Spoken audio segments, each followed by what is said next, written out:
Hop.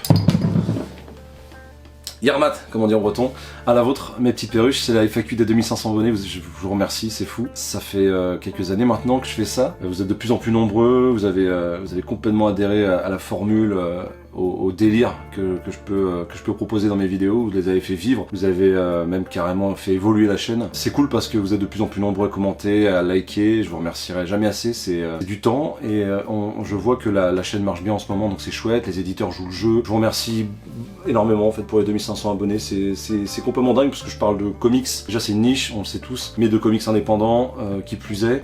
Je parle un peu de BD de plus en plus parce que ça m'attire aussi. Je suis super fier de cette chaîne. C'est fou, je vous ai demandé de me poser des questions pour la FAQ, je vais essayer de pas être trop long parce qu'il y a énormément de questions, vous avez été au rendez-vous. Je suis désolé d'ailleurs pour la FAQ des 2000 abonnés qui a pas pu avoir lieu, quand mon ordinateur a flashé, il y a le fichier qui a tout simplement disparu. Et vu que je suis pas un mec très précautionneux qui fait des sauvegardes sur 50 disques durs différents, tu vois, et ben écoute, voilà, on va passer directement aux questions. Je pense que ce sera une vidéo qui sera pas trop scénarisée, il y aura pas trop de délire. Je vais essayer d'optimiser le temps pour voilà. Ouais, allô? Ouais, Roger, ça va? Je te remercie, ouais. Bah oui, écoute, c'est cool. 2500, ouais, plus que 2500 maintenant. Ouais. Bah merci, ça me touche. Merci, Roger. Comment ça, t'es pas abonné? Bah vas-y maintenant. Hein. Bah oui. Ouais, ça marche. Bah ça m'étonne un peu. Ouais, ça m'étonne un peu de toi là. Mais je peux pas. Je te laisse. Ça marche. On en reparle à table. Ouais, ça marche. Bisous. Quand on a des amis comme ça, on n'a pas besoin d'ennemis, mon pote. Alors, première question de Justin MTH9. Comment penses-tu que la BD va évoluer dans 10 ans? Bim, rien que ça. Je pense que, alors, où ça va pas bouger du tout, et puis bah du coup, les médiums, parce que c'est le même médium, ça reste du 9e art, mais je pense que genre le comics va continuer à être de niche de plus en plus. La BD va proposer toujours un peu le même format, avec la même pagination, et le roman graphique va être encore quelque chose à part, le manga aussi. Si la question est généraliste, je pense qu'au bout d'un moment, il va y avoir une espèce un métissage de tout ça. Moi, c'est ce que j'aimerais en tout cas. Que les formats, peu importe l'origine de l'auteur, de l'artiste et compagnie, peu importe son origine, je pense que ce serait cool qu'on mixe tout ça et qu'on métisse un peu les genres, ce qui se fait déjà par exemple au label 619, ce qui se fait pas mal aussi sur les éditeurs indépendants surtout. Ce que Urban propose maintenant avec ses formats Urban qui sont magnifiques, même ces types de formats de poche qui sont de plus en plus proches du manga, qui sont plus accessibles. Moi je pense que ouais, vraiment il y a moyen de faire un truc stylé. Après je suis pas pour qu'il y ait une homogénéisation des formats. J'aime bien quand tout est un peu dissocié, si tu veux, mais j'aime bien quand il y a dans la même ligne éditoriale d'un seul et même éditeur, il y a plusieurs choix, plusieurs possibilités, plusieurs formats, plusieurs paginations, plusieurs propositions. J'aime bien dans ma bibliothèque, c'est un peu le bordel. J'aimerais pas par exemple que tout soit blanc ou tout soit noir, mais je pense que dans 10 ans, ouais, les frontières vont s'écarter de plus en plus et on va avoir des scénaristes japonais qui vont pouvoir travailler avec des illustrateurs africains, avec un encreur italien et puis peut-être un éditeur français qui collera tout ça ensemble. Ce serait cool. En tout cas, je sais pas comment va évoluer la BD dans 10 ans, mais j'aimerais bien que ce soit qu'il y ait de plus en plus de propositions un peu cool et que du coup qu'il y ait un espèce de format hybride qui se crée à ça. Voilà. Je te remercie pour ta question. Ensuite, Casambule, félicitations. Tu conseillerais quoi comme comics pour se marrer? En tout cas, merci pour les découvertes que je fais grâce à toi. Merci à toi de me suivre. Je conseille quoi comme comics pour se marrer? Alors vous avez vu, j'ai pris plein de comics à droite à gauche. Je vais te conseiller Red Rover Charlie chez Comics Initiative, c'est du souple, ça coûte 18 €. L'histoire post-apocalyptique où les humains se mettent à se buter entre eux et à se suicider. On va suivre 3 chiens, Red, Rover et Charlie. Donc le titre c'est Rover Red Charlie, je dis à chaque fois. Donc c'est du Garcenis, donc c'est irrévérencieux à mort. Et c'est 10 Pascal Michel 10 Pascal qui dessine. C'est très beau, il y a un côté très artisanal dans le dessin, il y a un truc bien stylé, ça c'est bien déjanté. J'ai beaucoup aimé cette histoire de voir que les animaux ils sont là, genre ils sont circonspects face à la connerie humaine. Ça c'est l'un des premiers comics que j'ai lu chez Comics Initiative. Et puis là je vois qu'il y a Punk Rock et Mobilhome de Derfback Derf qui est un auteur que j'apprécie énormément. C'est pareil, c'est encore une fois c'est du souple, c'est sorti chez ça et là, ça coûte 19 € et on va retracer l'histoire de ce gars là qui grandit je crois dans l'Ohio. Il y a marqué ceci est une fiction mais ça aurait pu arriver. En fait tu suis un mec qui est un peu en marge et qui va il y a une énorme, déjà faut aimer le punk, faut aimer le rock. C'est un road trip un peu déjanté, mais c'est un road trip qui te fait pas voyager. C'est un road trip qui te fait voyager dans une ville où c'est un peu le bordel, où c'est un peu la merde, où il y a des gens en marge, et ça t'explique un peu la vie compliquée que cette personne va galérer à vivre une belle vie parce que tout va lui tomber sur la gueule quoi. Voilà les dessins de Derfback Derf, moi j'adore, hein, c'est très strip. J'en ai parlé déjà sur Kane State ou Trashed. C'est un auteur que j'aime beaucoup, donc ça c'est vraiment un bouquin que je vous conseille pour vous marrer. Autrement, ouais, il y a beaucoup de comics qui peuvent te faire rigoler si t'aimes la SF. Par exemple, il y a Not All Robot. Not All Robot que j'ai lu il y a pas longtemps de Mark Russell et Mac Deodato Jr. qui au dessin. C'est Lolly Dryge qui est à la couleur, il me semble. C'est ça. Alors c'est sérieux, hein, c'est un sujet hyper sérieux et on va voir comment l'homme va exploiter le robot. Sauf que du coup ça t'amène vraiment des situations burlesques et clairement c'est une lecture qui m'a bien plu. Je crois que c'est sorti en 2023. En plus ça raconte vraiment un truc intéressant quoi. De toute façon tout ce que je t'ai montré là ça raconte vraiment quelque chose. Ça dépeint une société qui est complètement agonisante et au final ouais ça c'est pareil. Ça c'est une belle BD que je peux te conseiller pour te marrer. Et puis si jamais je t'en ai pas donné assez, tu me recontactes dans les commentaires. Vous savez que cet espace il est fait pour vous. Alors, au bout d'un moment je dis pas, je pourrais peut-être plus et ça coûtait 16,95€. Je sais pas si le prix n'a pas changé, mais Delcourt ils sont quand même vachement, ils sont relativement corrects sur les prix. L'édition est stylée. Si vous aimez Mark Russell, ouais, franchement faut sauter là-dessus. Ça c'est du fun en barre, ma perruche.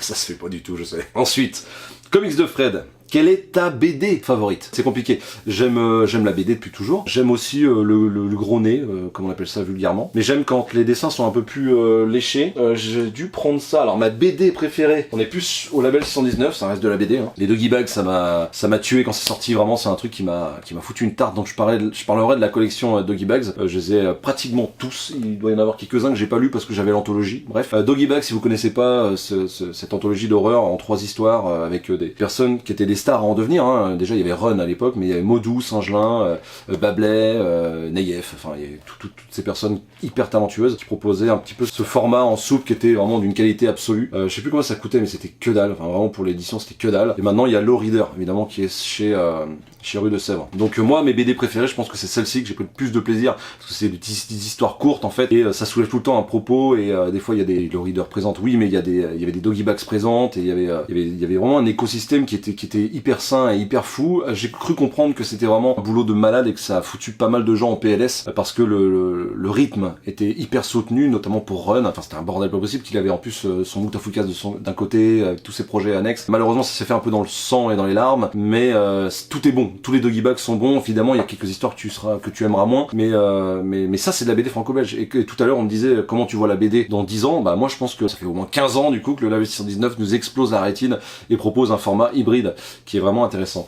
Après si tu parles vraiment de bande dessinée, je vais te sortir la bande dessinée que je dis, enfin voilà, Landfuss de 3. Moi ça c'est vraiment un univers que je kiffe. Je suis assez triste parce que le couple Tarquin était au Paris Fan Festival et j'ai pas pu aller les voir. Mais vraiment ça c'est une Madeleine de Proust pour moi absolue. Je me suis noyé dans cette histoire. Quand j'allais au CDI à l'école, je lisais les Landfuss de 3, Landfuss des étoiles que j'ai pas, il faut que je les rachète. J'ai que Landfuss de 3 en complet chez moi. Faut que je me rachète les Trolls de 3, les Landfuss des étoiles et tout ça. Mais c'est un univers, je me suis perdu quand j'étais petit, j'étais au CDI à l'école, j'allais lire ça. Quand j'allais à la bibliothèque de mon village parce que je me faisais suer et qu'il pleuvait, je lisais ça. Quand j'étais chez WAM et que mes sœurs ne défonçaient pas mes bandes dessinées parce que c'était petite, et ça c'est une espèce de... Je les ai là, et ben effectivement, je lisais ça aussi. J'ai lu, relu, les yeux fermés, je pouvais refaire les dessins pratiquement quoi. Donc ouais, Landfuss de 3, je pense que c'est l'une de mes BD préférées.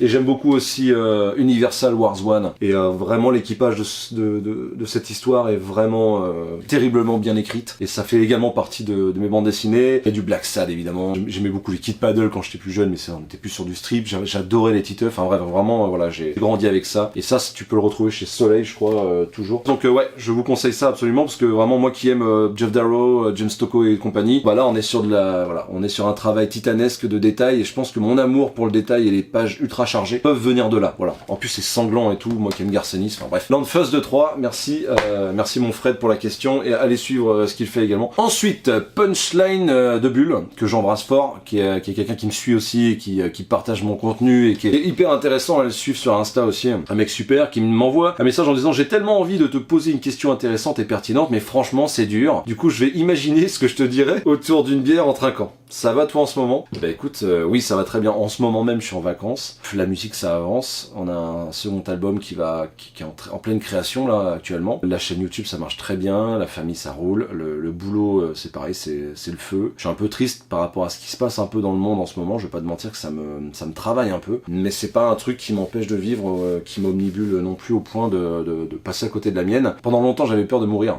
C'est très profond ce que je dis, mais pendant longtemps j'avais peur de mourir. En fait j'avais peur de la mort. Et en fait à force d'avoir peur de la mort, t'oublies de vivre. Et c'est vraiment une phrase qui a fait sens il y a quelques années pour moi. Et effectivement, je m'efforce déjà de pas penser à la mort parce que c'est pas super gay mon pote. Et puis en plus de ça, je m'efforce de vivre le moment comme si c'était un peu le dernier quoi. Donc grâce à cette philosophie de vie et grâce à ce que je peux proposer et partager avec vous, grâce à ma famille, grâce au travail dans lequel ça se passe super bien, grâce à toutes les découvertes que je fais, enfin vraiment je m'enrichis de ouf, culturellement parlant je veux dire. Alors certains parleront de sous-culture mais pour moi c'est de la merde, il n'y a pas de sous-culture à mon sens. Eh bien je suis bien dans ma life là, c'est cool, ça va très bien même, ça va très bien, en plus les beaux jours arrivent bientôt là, donc là franchement ça sent les apéros, ça sent les barbecues et compagnie.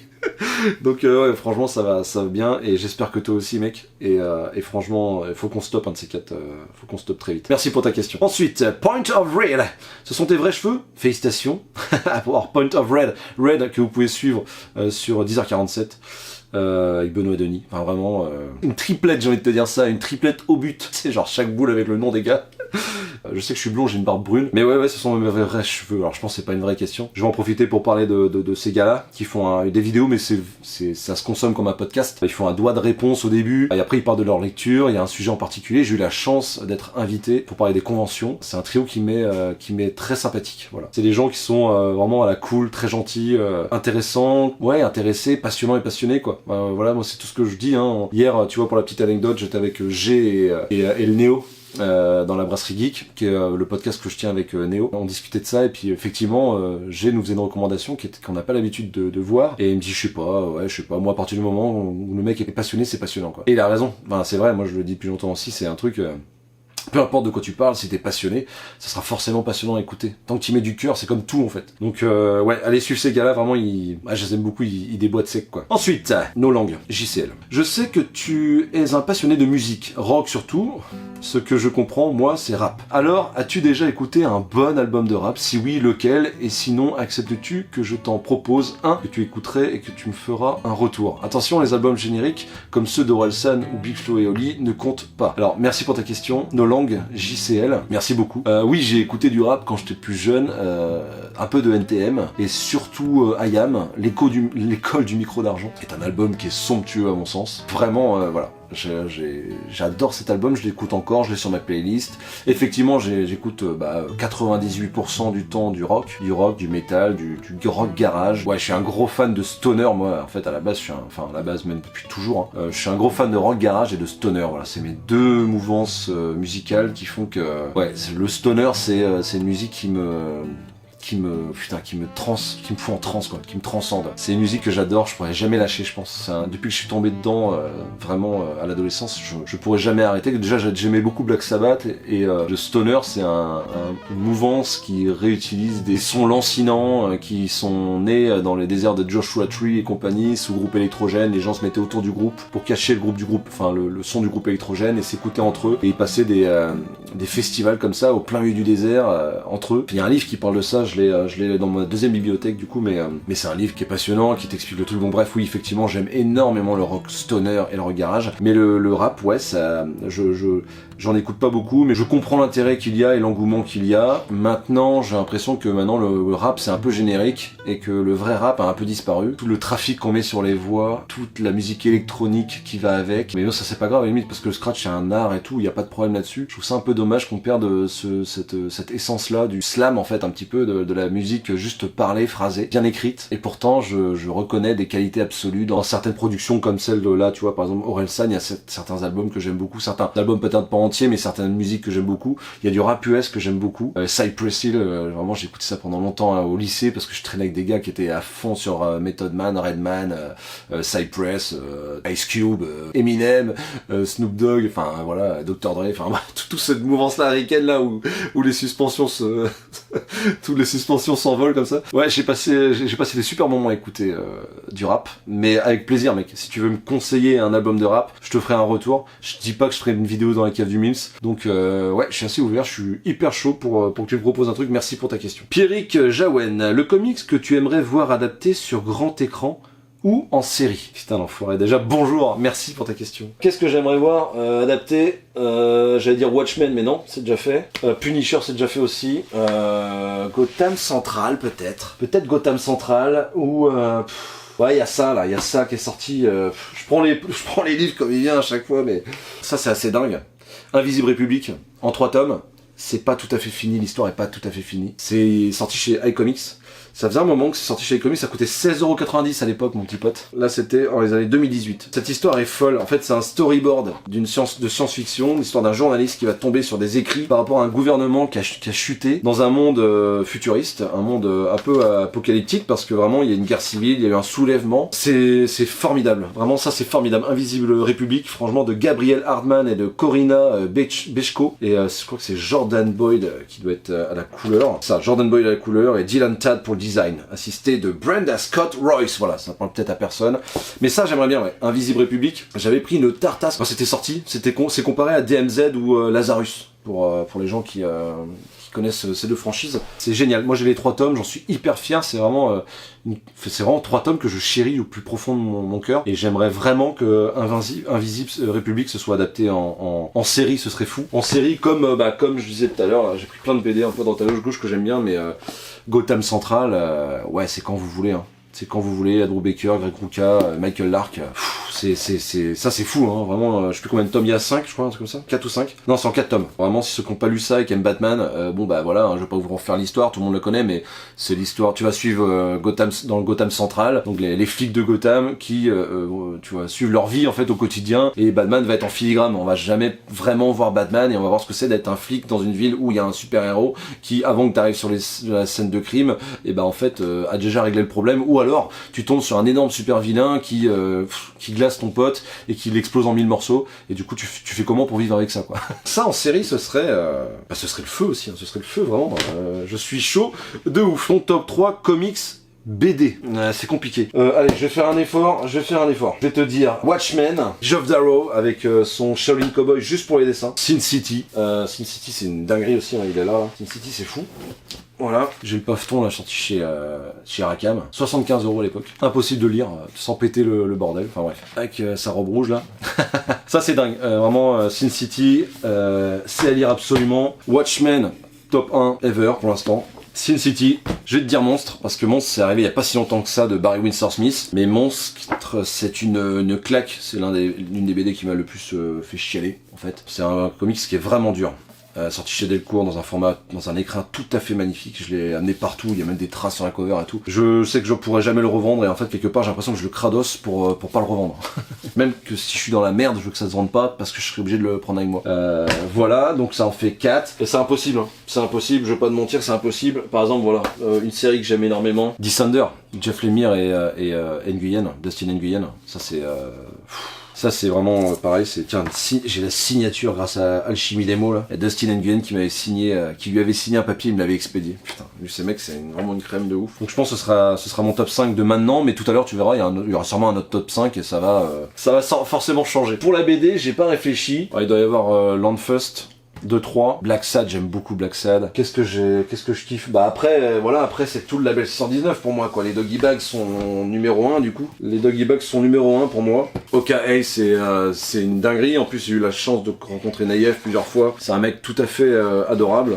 Cette histoire est folle, quoi. C'est d'une efficacité sans nom. Alors est-ce que pour ce que ça raconte, c'est absolument mon top 1? Pas forcément, mais c'est tellement beau et bien fait que bah ouais, ça doit y trôner certainement. Et puis Carbone et Silicium de Mathieu Bablet, c'est pareil, putain, c'est une énorme claque que j'avais pris quand c'est sorti, au même titre que Shangri-La, que Adrasté, enfin... Ouais, le label 119, c'est fou, et puis bah si je devais en choisir que un, je pense que je prendrais... je ne saurais même pas te dire. Je dirais franchement les Doggy Bags. Franchement les Doggy Bags, parce que c'est tout à fait le truc qui me convenait parfaitement, quoi. ces histoires anthologiques là d'horreur, moi qui étais pas trop dans le style, ouais, je pense que c'est totalement là-dedans que je me plongerai. Mais je te remercie pour la question qui est ultra compliquée, on va pas se mentir. Ensuite, le hardcover, que j'embrasse fort aussi, allez le suivre. Quel univers comics que tu aimerais lire, mais que tu n'as pas encore commencé? Car trop de tomes, par exemple. Eh ben, Invincible. Voilà, Invincible, j'ai pas encore commencé. Je sais que tout le monde me dit que c'est une tuerie, c'est une pépite et tout, et je sais que les gens ont raison. À un moment, tu sais, quand tout le monde est unanime sur le fait que c'est une pépite, bon c'est une pépite et puis c'est tout, quoi, tu vois. Je pense que Invincible, ce serait tout à fait juste de commencer Invincible cette année. Merci pour ta question. Ensuite, Nico RDLU. Est-ce que c'est facile pour toi de lire des comics et des mangas pendant un même laps de temps? Oui, en fait, je m'arrête jamais, c'est-à-dire que tous les soirs, je lis. Je lis pas beaucoup de mangas, hein, très franchement, c'est ce que je lis le moins. Après, il y a la BD qui vient derrière, et puis le comic, c'est ce que je lis le plus. Encore une fois, hein, c'est des médiums, c'est la même chose, hein. C'est juste que moi, effectivement, mon manga, j'ai rien contre le médium, mais je le trouve trop petit, trop en noir et blanc, sur un papier imprimé pas ouf. C'est pas mon délire, quoi. J'ai grandi pourtant avec et tout, mais c'est pas un truc qui me botte plus que ça, quoi. Je sais qu'il y a des éditions prestige, mais même quand je vois les éditions prestige, je me dis, en fait, non, on va pas plus que ça, quoi. Donc, je reconnais une certaine qualité, par exemple, Daniel Warren Johnson, qui utilise vachement le découpage et la dynamique du manga pour donner de la mouvance à son dessin.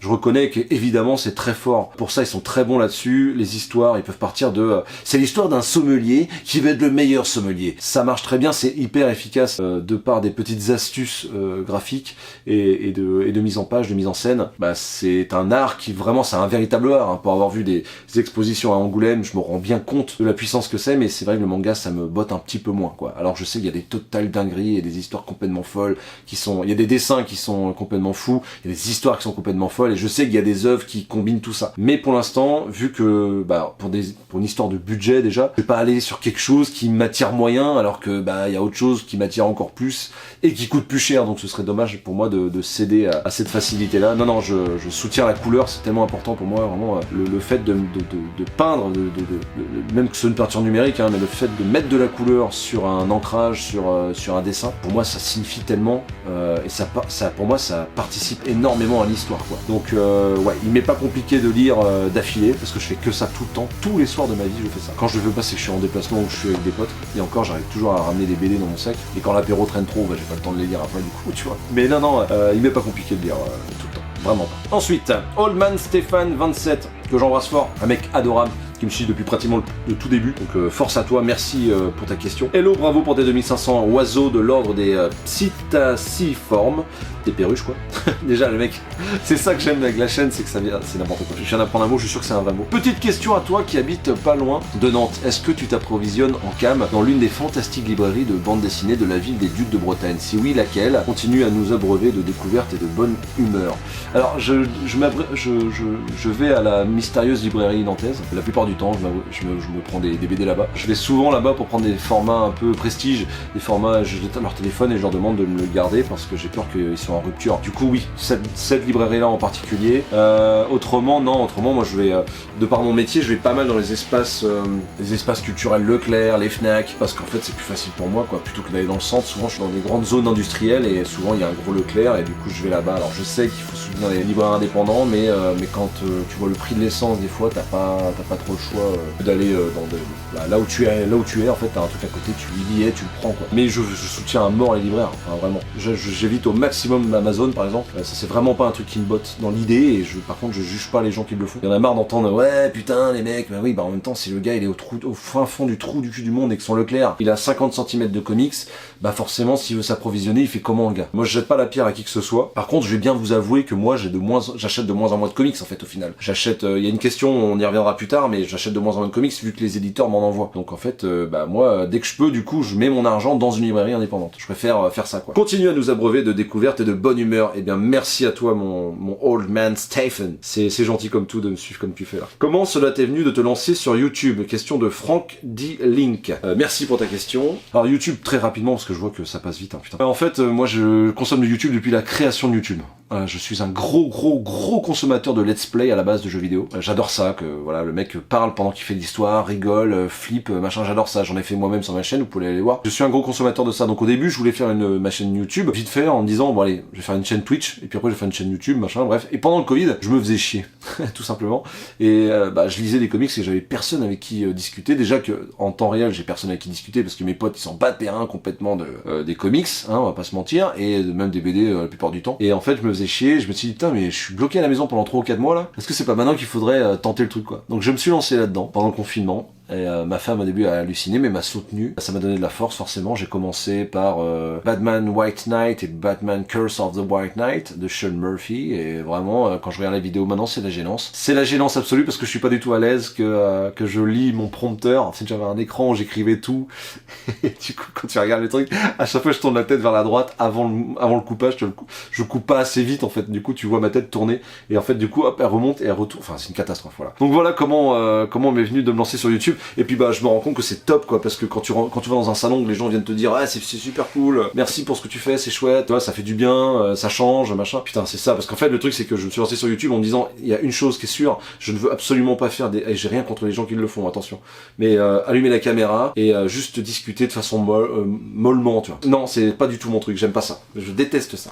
Là tu vois typiquement le format que je suis en train de faire, c'est ce que c'est plaisant de répondre à vos questions, mais j'aime quand ça part un peu en couille, tu vois. Sauf que là je sais tellement de questions que j'ai pas le choix que de me concentrer sur le truc. Je me suis juré si je faisais un format, un peu déjanté quoi. Et même déjà au début il y a des petits, tu vois que ça part déjà un peu en couille quoi, je me déguise et tout. Voilà.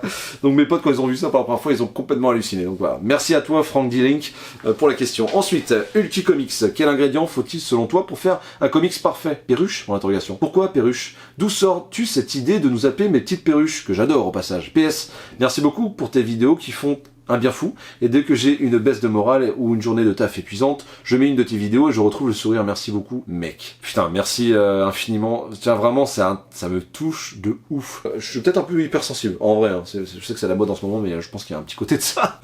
Quel ingrédient faut-il selon toi pour un comics parfait? Déjà il faut s'accrocher immédiatement, instantanément à un univers et à des personnages. Forcément. Dans la première issue pour le comics, il faut que tu aies installé le décor, qui est un suspense, quelque chose qui soit intriguant, et que le personnage tu l'aies parfaitement capté et que du coup tu sais la personnalité que c'est, ou alors que tu te poses la question mais que ça donne envie, parce qu'évidemment il y a les cliffhangers dans les comics, hein. Ça donne envie d'aller sur la suite. Je pense que les cliffhangers c'est une bonne recette, voilà, je pense que de plus en plus, quand on parlait de métissage tout à l'heure de BD, je pense que de plus en plus il va y avoir des cliffhangers même dans des bandes dessinées franco-belges. C'est déjà un peu le cas, malheureusement, tant mieux d'ailleurs, heureusement. Mais je pense que pour faire une bonne, déjà il faut un super dessinateur, il faut un encreur qui respecte le dessin du dessinateur, il faut des couleurs vraiment mais assumées au max, mettons du flashy, que ce soit gore, que ce soit jouissif. Moi j'aime quand les comics sont gore, qu'il y a des gros enjeux, j'aime aussi le côté tranche de vie, mais j'aime quand il y a des gros enjeux, que c'est bien dessiné, que le décor est bien planté, voilà, quand il y a un chara-design sur le personnage physiquement qui déboîte et qu'il y a une ficelle narrative et un sous-texte. Voilà. Alors ça me demande, je sais que c'est beaucoup, mais à force d'en lire, et je vous prie de me croire, j'en lis énormément par semaine. Je vous présente d'ailleurs pas tout sur la chaîne, hein,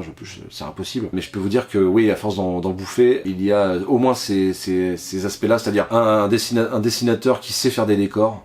Ça c'est pour moi essentiel. Un scénariste qui lui, alors faut que le dessinateur sache dessiner en général évidemment, qui ait une patte un peu spécifique, c'est pas un problème, mais qui ait vraiment une trame graphique et que le mec se mette à faire des petits détails dans tous les sens, qui est hyper intéressant et important pour le lore à mon sens, surtout pour planter le décor. Ensuite il faut un scénario béton avec des enjeux et des personnages hyper bien caractérisés, et puis ensuite de ça un format qui déboîte, qui donne envie d'y aller quoi. Voilà ce qu'il faut pour moi, ce serait une bonne recette. Après évidemment on pourra en parler des heures et des heures, je pourrais d'ailleurs faire des vidéos là-dessus si ça vous intéresse. Mais voilà. Pourquoi Perruche? Parce que c'est François Damiens. Enfin, on fait genre coucou petite Perruche, c'est le mec qui se fait dessiner dans le cabinet là. Je vous mettrai le lien dans la description. C'est une vidéo qui va mourir de rire depuis ce jour-là. Parce qu'au moment de monter ma chaîne YouTube, j'étais avec un pote de Vendée. Et ce gars-là, on déconnait à mort là-dessus quoi. Donc du coup, j'ai gardé ce truc-là et c'est resté. Vous l'avez complètement adopté parce que même entre vous, je vois que vous vous appelez les petites Perruches. Merci pour ta question, Ulti Comics, et je suis ravi que ça te fasse du bien et que écoute, quand t'as le moral un peu en berne, si tu peux allumer une vidéo et voir que le mec se marre et que ça te fasse du bien, mais écoute, tant mieux, hein. C'est le principe même de la chaîne. Ensuite, Williams Twitch. Quand sort l'album des Rorschach TV Show? Alors le premier album est déjà sorti, je l'ai pas là. Le premier album est déjà sorti, il s'appelait Out of Nowhere. Il y avait 6 ou 7 titres dessus. Il est sorti il y a 2 ans. Et là on est en train de taper le nouvel album. Mais ouais, je vous tiendrai au courant si vous voulez sur Instagram. De toute façon, allez suivre les Rorschach TV Show. Rorschach, hein, c'est pas pour rien, hein, évidemment. Watchmen n'est jamais très long. Nous, on fait du stoner rock teinté 70s en fait. On est sur du Black Sabbath un peu plus lourd. Voilà. Mais merci pour ta question et c'est cool que tu suives, que tu connaisses déjà le nom de mon groupe. C'est cool. Tout Julien. Quel est ton duo et scénariste dessinateur préféré et le duo que tu détestes le plus? Waouh. Alors, il y en a plusieurs. Hein. J'aime beaucoup Jeff Lemire et Dustin Nguyen. Je trouve que à eux deux ils font un truc de fou. Je suis un peu moins fan du Jeff Lemire et Sorrentino. Même si bon il y a eu une espèce de scandale avec ses dessins numériques là en ce moment, mais qui serait généré en partie par IA et qui utilise des outils, machin, bref, c'est assez sombre comme histoire, mais ouais, j'aime beaucoup Jeff Lemire et Sorrentino. J'aime bien quand il y a du Frank Miller et du Geof Darrow, par exemple. J'aime beaucoup. Après, j'aime aussi quand Geof Darrow est tout seul. Hein, voilà. Donc Geof Darrow. Brian Azzarello et Liber Mero. Liber Mero, vraiment, c'est un dessinateur, c'est pareil. Hein, putain. Si tu prends pas une claque en regardant ses dessins, là, il y a Vicious Circle qui est sorti, là, le tome 2, j'ai adoré. Hein. J'en ai pas parlé sur la chaîne, mais vraiment, j'ai adoré. C'est toujours un peu compliqué de parler du tome 2 sur une chaîne. Voilà, c'est toujours un peu compliqué, ça fait souvent fuir les gens. Faudrait que je fasse une vidéo dédiée aux 3 œuvres d'affilée, quoi. Voilà, il a un dessin qui est complètement fou, enfin, vraiment.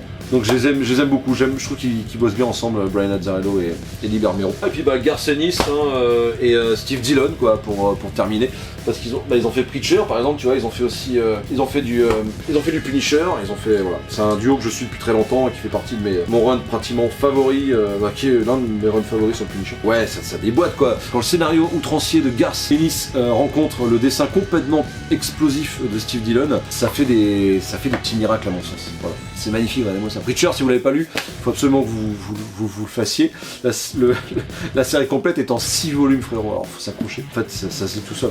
C'est complètement fou. Donc je dirais peut-être Garth Ennis et Steve Dillon ou Geof Darrow tout seul. Voilà. Si je devais... j'ai pas envie de dire... j'ai pas envie de donner un duo que j'aime pas. Y a pas un duo que je trouve qui fonctionne pas entre eux. Oh non, y a vraiment pas de scénariste, dessinateur où le duo marche pas pour moi. Je te remercie infiniment, monsieur Tout Julien. Elle, lui, 2. Hello le caviste, la BD comics qui t'a le plus marqué sentimentalement. Et de 2, la BD comics qui t'a marqué mentalement. Merci déjà pour ta question, merci pour ton soutien. Hello le caviste, la BD comics qui t'a le plus marqué. Oh, je crois que c'est Monstre, hein. Je vais encore en répéter, mais putain, Monstre, ça m'a perturbé. Hein. Pendant longtemps, j'en ai parlé, j'en ai rêvé. Enfin, vraiment, c'est une œuvre qui est singulière pour moi, vraiment. C'est parce que ça parle de violence faite sur les enfants, peut-être, parce que voilà. Ouais, c'est vraiment une œuvre qui m'a marqué, qui m'a scotché. Et puis autrement, celle qui m'a... c'était quoi? C'était la BD comics qui t'a marqué mentalement. Ah, je sais pas, parce qu'il y a Kent State. Kent State de Darth Vader. Vraiment, ça c'est pareil, ça m'a fait chialer, quoi. Tout simplement. Il y a Mouse qui est hyper important, qui est une BD qui devrait être... malheureusement, je crois qu'elle a été retirée dans certaines universités aux États-Unis et tout. C'est complètement débile. C'est vraiment une...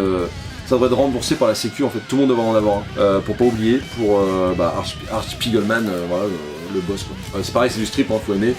On n'y va pas pour le graphisme, on y va pour ce que ça raconte. Peut-être celle-ci parce que je l'ai lu il y a longtemps, on va dire. Allez, Watchmen pour moi c'est un bonbon absolu. C'est du grand mour, mais ouais, je pense que Mouse c'est vraiment une œuvre parfaite quoi. Là tu vois, j'avais acheté l'édition 25e anniversaire. Tu vois, tout le monde est unanime quoi, et ouais. Tu hallucines en fait. Tu hallucines franchement de voir comment ça s'est passé, comment ça a été rapide et qu'est-ce qui s'est... Et puis le fait que ce soit anthropomorphe, il y a une dichotomie entre le fait que ce soit des petits animaux mignons et la violence des faits quoi. Donc c'est comme des films comme La Liste de Schindler que je suis absolument fan, ou Le Pianiste, enfin c'est vraiment Le Pianiste que j'ai jamais pu regarder jusqu'au bout, comme La Route que j'ai jamais pu regarder jusqu'au bout parce que c'est trop percutant pour moi quoi. Mais ouais, moi je dirais Mouse. Mouse c'est Monstre, c'est pépite absolue quoi. C'est à lire, merci pour ta question. Vous avez pas des questions un peu plus légères les gars, parce qu'à un moment voilà. Ensuite, ceci n'est pas une question mais juste un conseil de lecture pour toi mon Mills. Toi qui adore les détails ou les détos.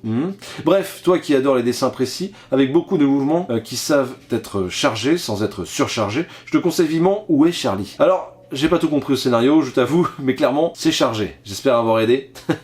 Il existe une version anglaise avec un certain Waldo, mais je m'en fous, je parle pas anglais. Allez, on se retrouve à l'asile, bise. Merci pour ton commentaire, monsieur NR Goon. C'est ce genre de commentaire qui me fait vraiment kiffer. La vidéo que tu as préféré faire et la vidéo que tu as détestée. Alors la vidéo que j'ai préféré faire, je sais pas, il y a pas vraiment de vidéo que j'ai préféré faire. Peut-être la première découverte de bande dessinée, parce que je trouvais ça fou qu'un éditeur me fasse confiance au point de me faire confiance et au point de me confier, de m'envoyer gracieusement des SP, quoi, des services presse pour que je puisse en parler. Et c'était compliqué de pas passer pour quelqu'un de vendu et de pas. C'est toujours un peu critique de réussir à donner son avis selon les gens. Enfin, des fois, il y a des gens qui pensent que tu peux, pour 20 balles, tu couches, quoi. Non, vraiment, j'en connais pas autour de moi des influenceurs ou autres, ou youtubeurs ou conseilleurs qui baissent leur froc pour 30 balles même, tu vois. Vraiment, si c'est nul, quoi. Moi, je lis énormément de choses par semaine, il y a plein de choses que les éditeurs m'envoient que je vous parle même pas, parce que je trouve que c'est vraiment de la merde. C'est pas parce que je trouve que...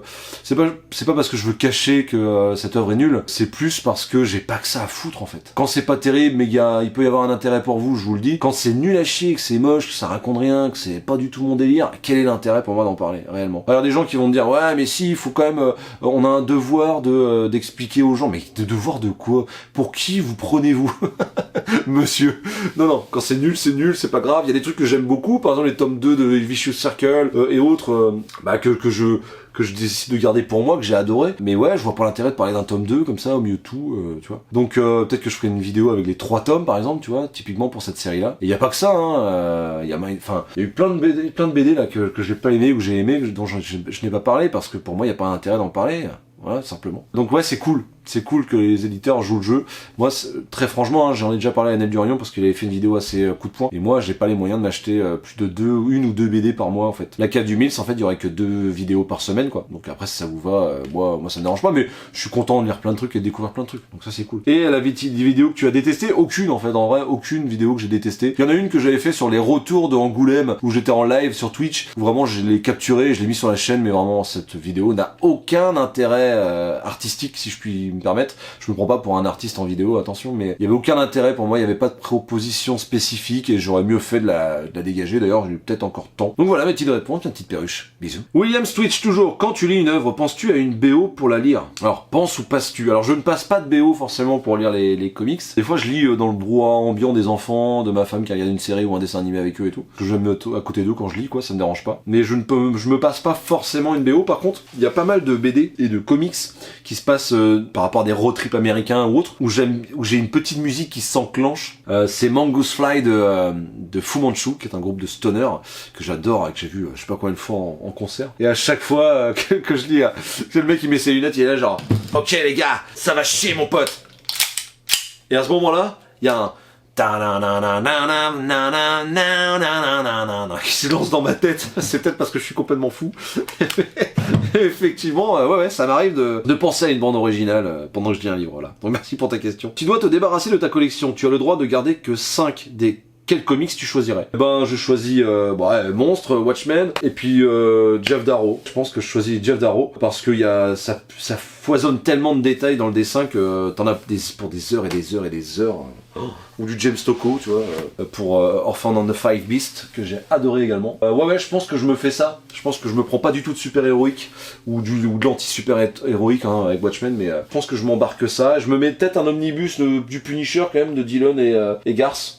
Histoire de me mettre bien quand même. Et puis voilà, hein, je pense qu'avec ça, je suis bien. Les doggy bags, c'est un peu court, malheureusement, je pourrais pas les prendre. Et puis, si vraiment il y a besoin de faire du feu, vaut mieux avoir un omnibus. Non, je déconne. Enfin, si je dois absolument faire du feu, frérot, il y a pas de souci, je brûle des pages. Mais plutôt que de crever de froid bêtement par principe. Mais c'est vrai que non, je me prends 2 œuvres qui me foutent une claque, donc Watchmen et Monstre. Parce que Watchmen, je découvre encore des trucs. C'est vraiment une lecture doudou que je lis tous les deux. Et puis autrement, je pars sur du graphique avec Jeff Darrow, quoi. Ouais, je pense que ça, c'est une bonne idée, mon pote. Je suis prêt. Alors, cette adaptation de Fallout, tu l'as maté, verdict? Je l'ai maté, j'ai adoré, voilà, j'ai adoré les 8 épisodes, je trouve que Lucy, Marius, et puis la Goule, je trouve que les 3 personnages, même si je trouve qu'ils se croisent un peu trop, parce que les Terres Désolées c'est immense, j'ai adoré, j'ai même regardé ça avec ma femme, pour tout vous dire. Mais on en a parlé dans la brasserie geek, je vous mets le lien dans les descriptions, allez checker ça, une brasserie geek avec les rubriques de G, s'il vous plaît. J'en profite, je me suis arrêté à Fallout 2.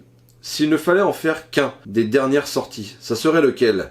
Et jamais 203, hein. La meilleure œuvre post-apo, BD, comics, manga. Waouh! Putain, c'est chaud. Alors du coup, Lequel je garderais?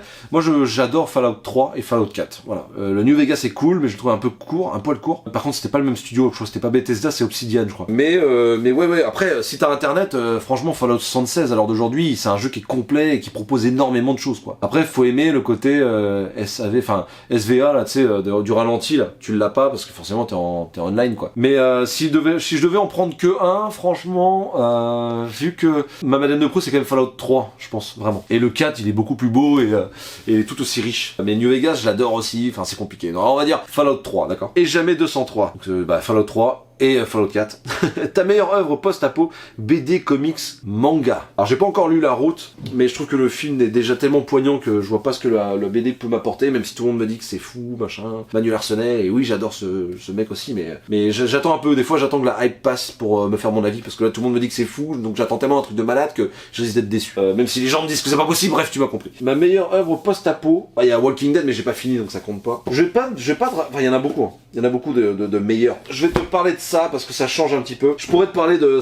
J'ai vraiment sélectionné les pépites. Hein. Locust, sorti chez Comics Initiative, j'ai pris vraiment une claque. Une énorme claque. J'ai adoré cette histoire. J'ai adoré. Alors c'est Massimo Rossi et Alex Nieto qui l'ont fait. Histoire de ce mec un peu à la The Last of Us. À la croisée des chemins entre Walking Dead et The Last of Us. Grosse pépite de ouf. Vraiment ça c'est de la grosse pure. C'est de la grosse... c'est de la pure. C'est de la pure. Le mec est chez son dealer mon gars. C'est de la pure frappe mon pote. Voilà. J'ai adoré. C'est vraiment fou. Le dessin est dingue. L'ancrage est très épais. Faut aimer ce genre de délire. Y a pas énormément de détails des fois. Des fois t'as beaucoup d'endroits où il y a pas de détails, mais quand t'es en pleine ville, par contre, tu jouis un petit peu de tous ces petits, tout ce petit monde, toute cette petite architecture qui fait plaisir. Donc ouais, Locust, c'est génial, c'est formidable. Mais je vais te donner une autre. Je sais pas. Il y a Crust, que j'adore parce que Garcenis c'est Jason Burroughs. Alors je fais attention à ce que je te montre parce que le dessin est complètement pile poil dans ce que j'aime, voilà tout simplement. Et puis c'est l'histoire de ces gens-là qui chopent un virus et qui il leur pousse une espèce d'énorme croix de chair sur la tronche et ils font les pires insanités. C'est une énorme allégorie, enfin une énorme allégorie. C'est évidemment une critique de notre société exacerbée, voilà. On va pas se mentir, c'est ça pour moi. Mais c'est jouissif parce que j'aime encore une fois le gore et le cul. Donc bon pas ce cul là, mais je trouve ça complètement fou. Et si je devais vraiment te conseiller une œuvre post-apo, c'est pour moi du post-apo, hein, quelque part. C'est Why the Last Man. Why the Last Man, c'est un sorti complet en 5 volumes. C'est du Vertigo. Moi, je suis un grand fan. Depuis tout à l'heure, vous voyez bien, il y a énormément de Vertigo. Le dessin est très bon. En fait, le dessin est bon, si tu veux, mais c'est pas ce qui m'a le plus fait kiffer. Parce que ce qui m'a vraiment plu, déjà Brian Kevogan, il est trop fort en fait pour nous montrer un univers. Là, c'est vraiment un mec qui se retrouve tout seul en tant que mec sur Terre, il y a que des meufs quoi. Donc évidemment, ça traite en profondeur de la misogynie, ça traite en profondeur du sexisme. C'est passionnant, voilà, je vous conseille absolument Why the Last Man, ce sera mon œuvre de post-apo que je conseillerais. Merci Cascroute23 pour ta question, c'était vraiment le feu. Ouais, alors si tout le monde a des questions aussi longues que ça, je suis pas dans la merde, mais je te remercie pour ton soutien et je te souhaite le meilleur. Franck33BX qui me demande le comics ou la BD qui t'a le plus touché psychologiquement. Je crois que c'est Monstre, hein, encore une fois, mais je vais essayer d'innover à chaque fois, mais c'est compliqué quoi. Je te dirais Blanche-Neige Rouge Sang, ça c'est une bonne claque aussi, par rapport au côté un peu chelou et incestueux. On voit pas ça souvent quoi. Et voilà, Saga aussi c'est cool. Ça m'a touché parce que alors ça m'a pas touché psychologiquement dans le sens où j'ai fait des cauchemars. Tu vois, psychologiquement au tout début quand j'ai lu Crost par exemple, ouais ça m'a touché psychologiquement, j'étais en mode mais c'est quoi ce délire. Après j'ai lu Watchmen, je me suis dit putain c'est possible d'écrire des pépites pareilles. Donc psychologiquement j'étais pas bien non plus. Et puis Monstre, Monstre tu te dis mais attends mec c'est tellement puissant ce que je viens de lire, donc c'est celui-là en vrai, Monstre. Mais j'ai envie de parler de plein de comics aujourd'hui, plein de BD là, qu'est-ce qu'il y a, j'ai pas le droit. Saga, ça m'a touché psychologiquement parce que pareil, je me suis dit mais comment c'est possible d'allier autant le progressisme avec de sacrées idées quoi. Ça c'est assez tordu et c'est sacrément intéressant, c'est sacrément intelligent, c'est bien amené, c'est utile encore une fois ça à la société hein, parce que ça ose des trucs de ouf quoi.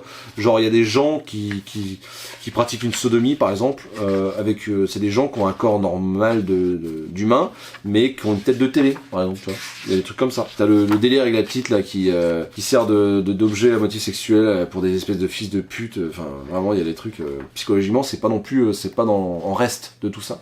Saga, c'est cette histoire d'amour impossible entre deux races et qui vont se faire pourchasser parce qu'ils ont eu un enfant. Cet enfant, c'est la narratrice, c'est une fille, la narratrice de l'histoire, et vraiment Saga, c'était une belle claque, et ça je l'ai découvert grâce à un décor de bande dessinée spécial Urban Comics. Donc encore une fois, ce format, il est fou pour ça, quoi, parce que bah ouais, ça me permet d'aller dans des endroits que j'aurais pas tenté, j'aurais pas essayé d'aller, quoi. Donc vraiment ça c'est cool, quoi. Je suis désolé, je suis obligé de combler parce qu'il y a plein de questions qui se ressemblent et c'est pas simple. Vous êtes combien dans ta tête? Question de Yann SMP. Alors je sais pas, on est au moins deux, hein. Il y a moi et le Mills démoniaque. J'espère que vous le savez, mais ça fait partie de moi parce que c'est un personnage que j'ai créé, bien sûr, mais c'est un personnage, hein, voilà. Enfin, du moins je l'espère, on sait jamais.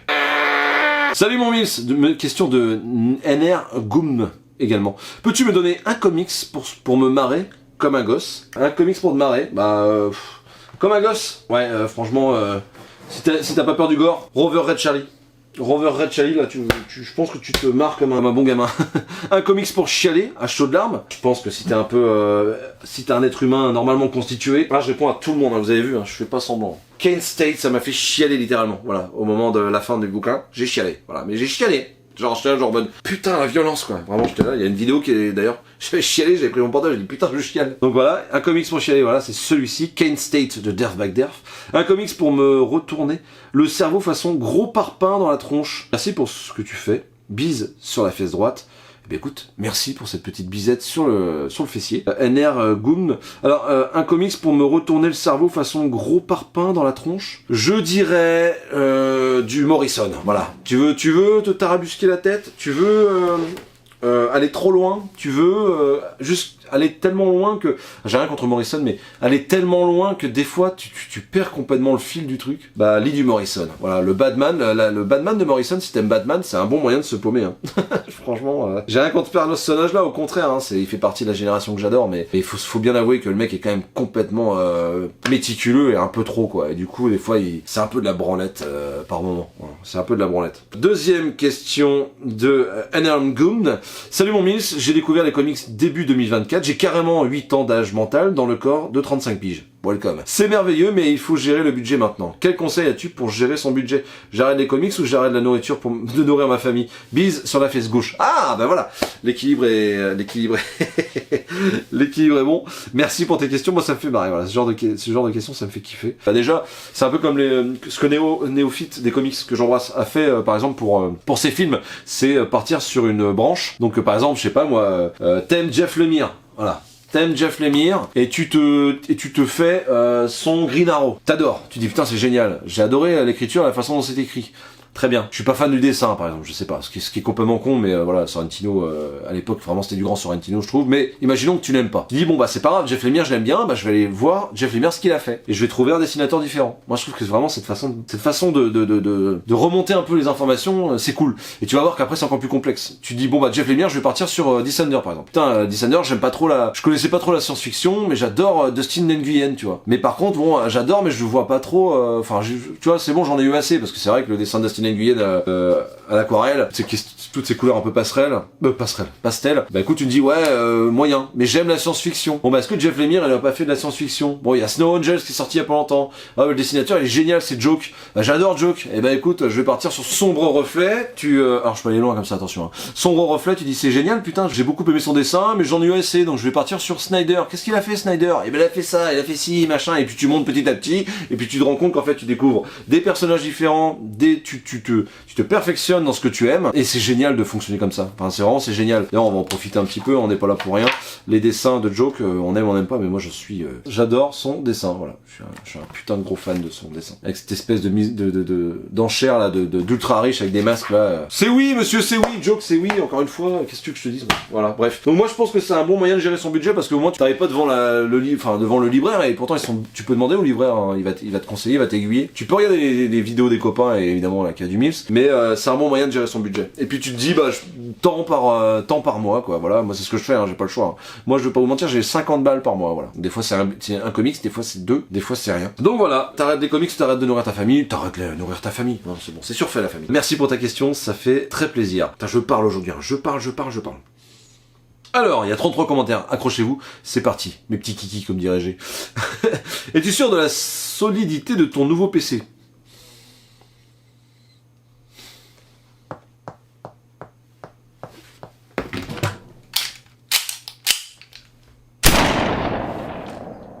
Vous êtes toujours là?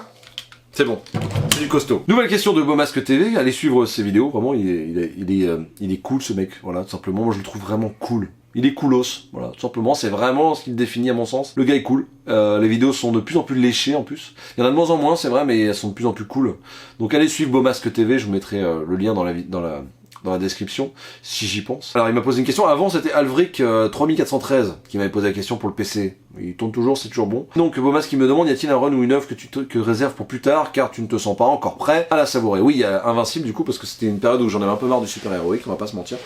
Mais j'ai un gros raté, j'ai un gros manque dans ma culture Marvel, c'est le run de Miller, de Frank Miller, sur Daredevil. Voilà. Et c'est marrant que je te parle de ça à toi, parce que je sais que t'aimes bien le personnage. J'ai pas fini le Zdarsky, je crois que c'est Zdarsky qui a fait un run il y a pas longtemps sur Daredevil. Et j'ai lu Bendis, j'ai lu Brubaker, j'ai beaucoup aimé, mais ça je l'ai pas. Je l'ai pas encore lu, je sais pas si je me sens prêt ou pas. En fait j'ai l'impression que si je me plonge là-dedans, je vais partir dans les limbes de Marvel, et je vais me perdre financièrement. Vraiment il y a un truc qui est assez complétiste chez moi, c'est dès que je rentre dans un univers, et que, par exemple Punisher typiquement, voilà, je suis rentré à un moment, j'ai tout acheté dès que ça sortait, j'ai même tout rattrapé ma collection dans les 6 ou 7 premiers mois, tu vois. Et Daredevil, j'ai l'impression que ça va être un peu pareil, tellement on me vante le bien de ce run. Donc je vais me le faire un de ces quatre, c'est pas que je me sens pas prêt, mais ouais, je vais attendre un petit peu peut-être encore, tu vois. Mais je te remercie pour ta question, très intéressante. De nouveau, Alvric 3413 qui me dit, incroyable Aminia, comment fais-tu pour cohabiter avec ton alter ego? Ça ne doit pas être facile dans certains cas. Oh oui, c'est très simple, hein. Plus sérieusement, j'adore quand tu te prête au jeu. Est-ce que tu vas continuer ce truc là et tu vas aller plus loin? Des robes, des faux tatouages, des monokinis, hein, c'est pas pour moi, c'est pour un pote. Bref, tes vidéos sont kiffantes, la bise. Merci infiniment, encore une fois, ça me touche qu'on me dise ça, vraiment, c'est hyper cool. Ouais, au début, je me déguisais pas mal, j'étais à fond et tout. J'écrivais mes vidéos, c'était scénarisé en fait. Et puis, le temps m'a manqué, quoi. Donc, du coup, je fais parler la spontanéité. C'est un exercice qui est différent. Je dis pas que je reviendrai pas à des vidéos un peu plus scriptées, un peu plus écrites, mais c'est intéressant. Je pense que je vais en faire quelques-unes. Là, j'essaie de prendre de l'avance puisque je suis en vacances en ce moment. Et essayer de vous proposer toujours le même format que vous appréciez. Et en plus de ça, proposer un moment où je ferai une vidéo un peu plus léchée, un peu plus scénarisée, beaucoup plus écrite. Et c'est pas les idées qui manquent, je vous prie de me croire, mais ouais, les faux tatouages, le monokini, les robes, je suis complètement capable de le faire, il y a aucun problème là-dessus. Je pense que voilà, si le ridicule tuait, bon, ça fait longtemps que je serai plus de ce monde. Ensuite, Fred Vaster 985 qui me demande, les abeilles font-elles des perruches? Il y a une bière juste après en émoticône, donc ça m'étonne pas. Change rien, les écoute pas, flingue la bulle, flingue le hamster, du dessus, tongs de riz ou crocs. Merci, c'est juste bien. Dinguerie, plein de poils. Waouh, c'est un camoulox sa question, frère. Tongs de riz ou crocs? Aucun des deux. Aucun des deux, les gars, respectez-vous, moi c'est Santiago tous les jours. Voilà, donc merci Fred Vaster 985 pour ta question. Ensuite, le bon vieux Anto Webed, je mettrai le lien dans la description, faut que je le fasse. Mais il est connu de tout le monde, cet homme-là, c'est une crème, voilà, je l'embrasse fort. Changeras-tu un jour cette bannière YouTube qui me détruit psychologiquement? Des bisous, je te kiffe. Moi aussi je te kiffe, mec. Ma bannière, c'est Frank Castle qui tire dans la gueule de Spider-Man, et Spider-Man éclate. J'ai rien contre Spider-Man, c'est juste que, effectivement, je trouve que Frank Castle est l'un des personnages qui réussit le mieux à m'attirer à l'univers Marvel. Et j'en arrive même à lire des vieux récits, des vieux comics. J'ai pas fait le tour encore tout à fait du Punisher. Et d'ailleurs, je sais qu'on a quelque chose de prévu peut-être avec Anto, un de ces quatre, ce serait avec plaisir. Où je me remette à point au niveau, quoi. En fait, cette image me dit juste, genre, c'est vraiment un pied de nez à l'univers Marvel et à la non-violence qui a régné pendant des années sur cet univers. Et je trouve que le Punisher, cette image illustre bien le fait de Punisher fait un gros coup de pied dans les roufetons de Marvel et montre que c'est possible d'amener de la violence, quoi. Je sais qu'il y en a eu ailleurs dans d'autres séries avec les X-Men et tout, mais là vraiment je trouve que cette image elle reflète parfaitement le coup de pression que le Punisher avec Garcenis ou autre. Ouais, je trouve que cette image est cool, donc ouais, désolé qu'elle te détruise psychologiquement, frérot. Je ferai en sorte de la changer, un de ces quatre, promis juré, pour toi je le ferai. Ensuite, Nicodo qui me demande, bonjour Nicodo, merci pour ta question. Hello le Mills, petite question pour s'échauffer, si tu devais choisir entre la Zik et les comics, la Zik. J'ai lu mon premier Ennis Red Rover Charlie, tiens, je sais pas si tu l'as lu, mais j'ai chialé. Un grand merci pour tes vidéos, quand il y en a une de postée, c'est signe que la journée commence bien. Merci infiniment, bordel. Eh ben écoute, si t'as chialé, mais de rire ou de chialé de tristesse, parce qu'effectivement, il y a aussi un vrai message dans cette bande dessinée. Donc attendez, je vais regarder ça, mais Je me rappelle plus de la fin, putain, il m'intrigue. Ouais, c'est la violence. Ah, si t'aimes les animaux, c'est vrai que Rover Red Charlie c'est assez brutal. Ah, je la conseille, hein. Vraiment, c'est un vrai coup de cœur cette BD. Hein. Vraiment, c'est Comics Initiative qui me l'avait envoyé pour le coup. Du coup, t'es de bons conseils parce que j'ai aimé. Donc merci pour ta question, Nicodo. Frog on Bronze qui me demande Salut Mills, vas-tu faire tes top 10 par genre, un de ces quatre? Non, c'est un format qui est compliqué parce que c'est un format où t'es jamais figé dans le temps selon ce que tu vis dans la vie de tous les jours, l'œuvre que tu as lu récemment, celle que tu as relue, le mood dans lequel tu es au moment où tu le lis. C'est compliqué quoi. Après, je peux faire par exemple 10 conseils de lecture dans la science-fiction, 10 conseils de lecture dans la fantasy, 10 conseils de lecture dans le polar, 10 conseils de lecture dans le super-héroïque, 10 œuvres de cet artiste-là, 10 machins. Ouais, ça peut être des vidéos assez cool pour vous parce que vous la regardez, mais en totale transparence avec vous, c'est une vidéo que je vais me faire chier à faire en fait. Parce que ça a déjà été fait en fait. Ça a déjà été fait 1500 fois, ça a déjà été fait et bien fait, c'est évident, il y a des gens qui le font bien mieux que moi. Donc est-ce que j'ai vraiment envie? Moi j'aime bien parler de ce que j'ai lu récemment. Ouais, je sais pas, c'est un... Peut-être pas, je dis pas non, tu vois, mais c'est un exercice qui est pas simple et c'est un exercice qui m'attire pas plus que ça, en vrai. Qui m'attire pas plus que ça. Après, vraiment, si ça vous botterait de ouf, il y a moyen de le scénariser, de faire un fil conducteur et faire une histoire et tout. En fait, il faudrait que je l'amène différemment, tu vois. Faudrait que je me filme comme avec un plan séquence où je me range dans la baraque et puis je suis là et puis j'ai toujours un souvenir à chaque machin. Ouais, je dis pas que je pourrais pas faire ce genre de truc quoi. Mais un top 10 en disant alors on passe sur le top 5 de mes meilleurs comics, nanana. Tiens, ça et ça. Vraiment, c'est mon top 10, c'est génial, j'ai adoré. Oui, c'est ton top 10 donc t'as adoré, tu vois. Donc ouais. Moi j'ai l'impression que ce qui intéresse les gens c'est la sortie du moment, c'est ce que j'ai pensé de cette œuvre là parce que je l'ai pas encore acheté. Ou alors tiens j'ai aimé cette œuvre là, qu'est-ce qu'il en a pensé. Alors je sais qu'il y a des gens qui me suivent et qui me soutiennent et qui achètent, il y a des gens qui achètent aveuglément parce que je leur dis que c'est bien, tu vois, par exemple, ou qui n'achèteront pas parce que je leur dis que c'est pas bien. Moi je pars toujours du principe que c'est quand même cool de se faire son propre avis et puis si de premier abord ça te plairait, il faut essayer quoi. Mais pourquoi pas. Je dis pas non, je dis pas oui, je sais pas. Pour l'instant non. Pour l'instant déjà j'ai pas le temps et puis là tout de suite j'ai pas l'envie. Mais je te remercie infiniment pour cette question qui était très intéressante. Et si jamais toi tu penses que ça pourrait te plaire et si ça vous pensez que ça peut vous plaire, bah why not, hein, on y va. Hein. Par contre, ce sera pas un top 10 bête et méchant, quoi. Et encore une fois, ceux qui le font, il y a pas de problème, c'est très bien, c'est tant mieux pour eux. Il faut tout pour tout le monde, quoi. Et maintenant, c'est une question de Flows24. Hey buddy, tout d'abord merci pour tes vidéos. J'y découvre plein de bons conseils et elles me font bien marrer. Question, quel est ton top 3 indé? Allez, je vais être sympa, tu peux élargir à top 5. Continue comme ça, je kiffe ton format. Merci infiniment, welcome.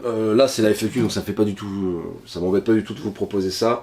Je vais partir sur de l'indé pur et dur. Hein. Il y a des trucs que j'ai pas parlé là. Il y a des trucs que j'ai pas parlé, mon pote. Évidemment que Why the Last Man, Y le dernier homme, mais c'est Vertigo. Alors il y a Vertigo, il y a du Image. C'est compliqué. Bref, en ce moment là, en indé, j'ai beaucoup aimé Friday. Je pense qu'en ce moment c'est dans mon top 5. C'était peut-être pas le même à l'époque. Mais Friday, j'ai beaucoup aimé. Carbone et Silicium, hein, tant qu'à faire. Pépite absolue. Monstre, punaise, ça commence à faire du poids. Monstre, j'ai adoré. Sin City, ça c'est vraiment une pépite. Hein. Ceux qui l'ont pas lu, faut absolument que vous le procuriez. Goodnight Paradise, une pépite absolue qui parle des SDF. Joshua Dysart et Alberto Ponticelli pour les avoir rencontrés, pour avoir bu un verre avec Alberto Ponticelli. C'est vraiment des gens adorables et vraiment, ouais, je vous conseille ça de fou, très très fort. Ça c'est fou. Ensuite il y a Kent State, encore une fois, que j'ai adoré. Joe l'aventure intérieure, c'est pareil, c'est Vertigo, je le mets dedans, hein, tant pis, de toute façon je fais ce que je veux. Ça, c'est sûr. Ensuite, je vais me lever, tu me fais me lever, t'imagines? Bah il y a Murder Falcon, hein, chez Image, Skybound, que j'adore, voilà, que j'adore, c'est Daniel Warren Johnson. Mike Spencer, ça en met plein la tronche. C'est beau, c'est touchant, c'est drôle, ça parle de musique, rock, ça parle de la maladie, c'est génial. Magnus, j'ai adoré aussi. Putain, je regrette vraiment Trade Paperback, putain. Enfin les paperbacks, pas les Trade Paperback. Je suis Casterman, ça c'était vraiment incroyable. Hein. La psychologie des robots là, ça Ça c'est une petite pépite aussi. Bon, enfin en gros, c'est impossible, tu l'as bien compris. C'est complètement impossible, mais au moins t'as une... Voilà, depuis tout à l'heure, de toute façon t'as une petite idée de mon top. Mais je te remercie pour ta question et je te remercie de kiffer le format et de le partager, d'être aussi solaire, ça fait du bien. Alors, Then Out of Nowhere. Salut Miss, tout d'abord bravo pour tout ce que tu fais, c'est un plaisir de suivre tes vidéos. Ma question, quel serait pour toi le couple scénariste-dessinateur ultime et pour quel genre d'histoire? Bonne continuation à toi. Waouh. Oh bon bah écoute, si vraiment on est dans le délire où le monde est ce qu'il est, j'aimerais une histoire de Garcenis sur le Punisher. Hein, je m'en lasse pas, vraiment, je m'en lasse absolument jamais. Donc, j'aimerais beaucoup une histoire du Punisher, style Bourne, tu vois, de Garcenis. Vraiment, donc, guerre du Vietnam et compagnie, avec un parallèle avec la famille de Frank qui serait dans ces années-là aux États-Unis, hein, voilà. Avec, je sais pas moi, un pitch un peu spécial du genre sa famille qui est de plus en plus touchée par rapport au mouvement Flower Power et puis anti-guerre quoi, tu vois. Et qu'il y a une espèce de tourment avec sa femme et ses enfants qui sont enrôlés dans une espèce de secte, enfin bref, une espèce de secte comme ça qui joue sur les codes hippies et tout. Frank qui serait au front au Vietnam. Et j'aimerais beaucoup ce genre de truc. J'y ai pensé 1000 fois ce truc-là. Et puis ce serait Geoff Darrow au dessin quoi. Qu'est-ce que tu veux que je te dise? Ou un James Stokoway, tu vois, un James Stokoway peut-être à la limite, parce que c'est quand même un peu moins marqué, que Geoff Darrow. Mais ouais, j'aimerais beaucoup voir du Garcenis avec du Geoff Darrow sur du Punisher. Voilà. Bon, on peut rêver mon pote, on peut rêver. En même temps, tu m'as dit c'est quartier libre. Bon, moi je me fais plaisir. Voilà. Le bon vieux Laurent de 1945. Que je kiffe, je l'embrasse fort. Salut Mills, de tout de suite, j'ai une seule question qui me vient en tête. Plutôt Clutch ou Blackstone Cherries? Alors oui, j'aime les deux. Je suis beaucoup plus Clutch, voilà. Blackstone Cherry, j'aime beaucoup, hein. Mais ouais, j'aime le côté bad boy de Clutch, quoi. Et puis vraiment, pour les avoir vus plein de fois sur scène, je trouve qu'il y a une espèce d'aura qui sort de ce chanteur là qui. Et puis bah les musiciens sont fous, même s'ils commencent à être un peu vieillissants, ils gardent une pêche, mais de malade mental. Donc ouais, Blackstone Cherry, allez découvrir ça sur internet, c'est vraiment cool. Mais alors Clutch. Clutch c'est une dinguerie, merci Laurent, putain lui c'est vraiment un killer parce que il est fan de musique et de BD quoi, et à chaque fois dans les commentaires je pense qu'on pourrait se retrouver autour d'un petit bourbon et passer un excellent moment ensemble, merci à toi. Ensuite Cal Wide, je sais pas comment on dit ça, si je te croise en festival ça te dérange si je te fais un coucou? Pas du tout, mais pas du tout, mais t'es mal bu, oh putain. Buvons une bière ensemble mon pote, ou même un thé, tu vois, peu importe. Non, t'es fou, pas du tout, venez me voir hein, quand vous me voyez, hein. Venez me voir. Hein. Je t'avais croisé à Quai des Bulles dans 2022, mais j'y avais pas osé. Bah ouais, non mais mec, faut... C'est dommage, voilà, c'est dommage. Ça, moi ce qui m'importe dans cette chaîne YouTube, c'est le partage. Et le partage, qu'est-ce qu'il y a de plus ouf? Et qu'est-ce qu'il y a de plus haut que de se voir en vrai? Moi je viens sur les festivals, je fais un petit vlog, un petit machin. Des fois j'ai même pas le temps de faire de vlog, tellement il y a des gens qui viennent me voir et c'est génial quoi. Vraiment c'est génial. Et tant mieux. Et ouais, t'es le bienvenu mec. Hein. Ou meuf, non je crois que c'est un mec. T'es le bienvenu. Kyle Wide. Viens me voir, on discute BD, on discute rock, on discute que tu veux, on parle de la vie. On s'amuse. Moi ça me... Vous pouvez pas savoir à quel point ça me fait plaisir d'avoir des gens qui me suivent comme ça, qui me soutiennent quoi. Donc venez, on discute. Moi je suis un gars normal, hein. Je suis un ouvrier. Hein. Un ouvrier qui paye des putains d'impôts et qui galère à finir les fins de mois, il faut pas l'oublier ça. Hein. Là ce que vous faites, ce que je fais en ce moment, c'est du temps, là, il y a mes enfants qui sont derrière, ma femme qui est dehors. C'est du temps que je prends pour moi, que j'accepte, qui me fait du bien aussi, j'aime faire ça, mais je suis un putain de gars normal, j'ai des galères dans la vie, je suis loin d'être... Je suis pas précieux quoi, tu vois ce que je veux dire? Puis moi j'adore ça quoi, putain, moi c'est la maison sociale du peuple, les bars, les trucs, mais moi j'adore aller là-dedans, mais t'es malade, discuter avec des gens et tout, mais avec plaisir, avec grand plaisir. Voilà, je suis un gars normal, hein, quand je pète ça pue. C'est ce que je dis à tout le monde. Mister Kevin 068, bonjour, mais une question existentielle. Qui est le plus fort entre l'éléphant et l'hippopotame? L'éléphant, putain, quoi cette question? Question plus pertinente, quelle est ton histoire vis-à-vis des comics? Est-ce que tu as toujours lu les comics ou est-ce que c'est venu au fur et à mesure? Merci pour tes vidéos. Ouais, c'est venu de plus en plus au fur et à mesure, évidemment. Mais j'ai toujours lu de la BD, j'ai toujours lu par exemple, tu vois, typiquement, j'ai toujours lu des super Picsou géants. Ça c'est numéro 40, sorti en 91. Ça c'est vraiment Madeleine de Proust. Enfin vraiment ça c'est... J'ai toujours lu ça quoi. Là actuellement mon fils c'est pareil, il prend le même chemin que moi, il lit à mort, il lit tout le temps. Et les Picsou c'est des trucs qu'il adore avec les Mortels Adèle, vraiment j'en avais fait une vidéo d'ailleurs mais... Ouais, j'ai toujours lu du comics sans m'en rendre compte avec Picsou, avec Donald. Alors évidemment il y a une grande partie italienne. On le sait tous, mais j'ai lu énormément d'américains du coup au final. Donc ça c'est, faut pas l'oublier, c'est du Picsou géant. il y a d'autres BD qui sont vendus comme franco-belges, mais qui sont du comics en fait au final, et qui sont pas référencés comme tels, parce que ça fait fuir le comics, on le sait malheureusement, d'ailleurs c'est dommage, et en même temps je m'en branle un petit peu, on va pas se mentir, pour moi c'est pas un scandale, il y a des gens qui changent de nom, qui remplacent comics par graphique, ou graphics, moi je m'en fous, à titre personnel je m'en fous, je sais que c'est du comics, je sais que voilà, les éditeurs je les aime bien et tout, mais moi je m'en fous de ça, je trouve que c'est un faux débat. En vrai, ils font ce qu'ils veulent, qui on est pour leur dire qu'est-ce qu'ils ont à faire, mais moi j'ai toujours lu du comics quoi. Et oui, petit à petit, j'en suis venu. En fait, l'histoire, je la raconte rapidement, mais c'est qu'à un moment, dans ma vie, dans l'adolescence, je me faisais chier, je savais plus quoi faire. Je regardais des séries, des films, ça faisait plus rien. J'allais au cinoche, je faisais des concerts, parce que j'étais musicien depuis très longtemps. Je faisais des concerts, c'était génial. En fait, je prenais mon pied, je lisais pas de romans plus que ça, et je voulais me remettre à la lecture. Et je me suis dit, tiens, qu'est-ce que je vais pouvoir lire? Land of Us 2, 3 et compagnie, bon bah ça, je les avais relus et tout, c'était cool. Mais je me suis dit, tiens, il y a des films Marvel qui arrivent et tout. Tiens, ça donne quoi en comics, quoi? Juste une curiosité comme ça, à combler. Et au final, bah, je me suis lancé, je me suis acheté un Brubaker, je crois, la Sentinelle de la Liberté, je crois, quelque chose comme ça, de Captain America. Et je suis très vite passé sur du Batman, et puis très vite je suis passé dans l'indépendant, voilà. Et il n'y a pas de chemin tout tracé, hein. En fait, chacun a son histoire, et c'est ça qui est intéressant, c'est ça qui est cool, et d'où l'intérêt de venir me voir en festoche, parce que moi, bah ouais, ce genre de truc, ça me fait kiffer en fait d'en parler. Donc voilà, merci Mr Kevin 068 pour la question. Ensuite, Sean Troy 7937. Quel est ton métier? Moi je suis poseur d'adhésifs, hein, je colle des gommettes. Et je fais ça sur des grandes voitures, je fais ça sur des camions, je fais ça sur des... J'ai fait ça sur des bateaux, sur des avions, enfin ouais voilà. Je prends du film adhésif et je le colle, je le thermoforme et puis et je le colle sur des véhicules. Je fais aussi des vitrines, je fais aussi de la prépa en atelier, enfin voilà. Je suis poseur d'enseigne. Je suis dans le métier de la publicité quoi. À combien estimes-tu le temps passé à lire par semaine? Eh bien, par semaine, je vais te dire au moins 7 heures, c'est sûr, parce qu'il y a au moins 1 heure par jour. Je vais tabler sur 10. Tu vois, quand je suis en vacances, on est plus sur en double, je pense, en double le temps de lecture, largement. Mais ouais, je suis un gros mordu de lecture, j'adore ça quoi. Quel est le ratio livre acheté, livre offert par les éditeurs? Alors, c'est intéressant comme question, je te remercie de la poser, parce que j'ai aucun tabou. Il y a des semaines, par exemple, vu que je peux acheter que 1 ou 2 comics par mois, hein, très franchement, avec mon salaire d'ouvrier, je suis pas à plaindre, hein, c'est comme ça. Ça coûte cher les comics, on le sait tous. Eh bien, il m'arrive du coup d'avoir un 50-50, la plupart du temps c'est 50-50, c'est-à-dire un livre acheté pour un livre offert en gros, par les éditeurs. Alors il y a des gens qui comprennent pas ça, il y a des gens qui gueulent parce que ouais c'est inadmissible, tout, c'est des SP, nan.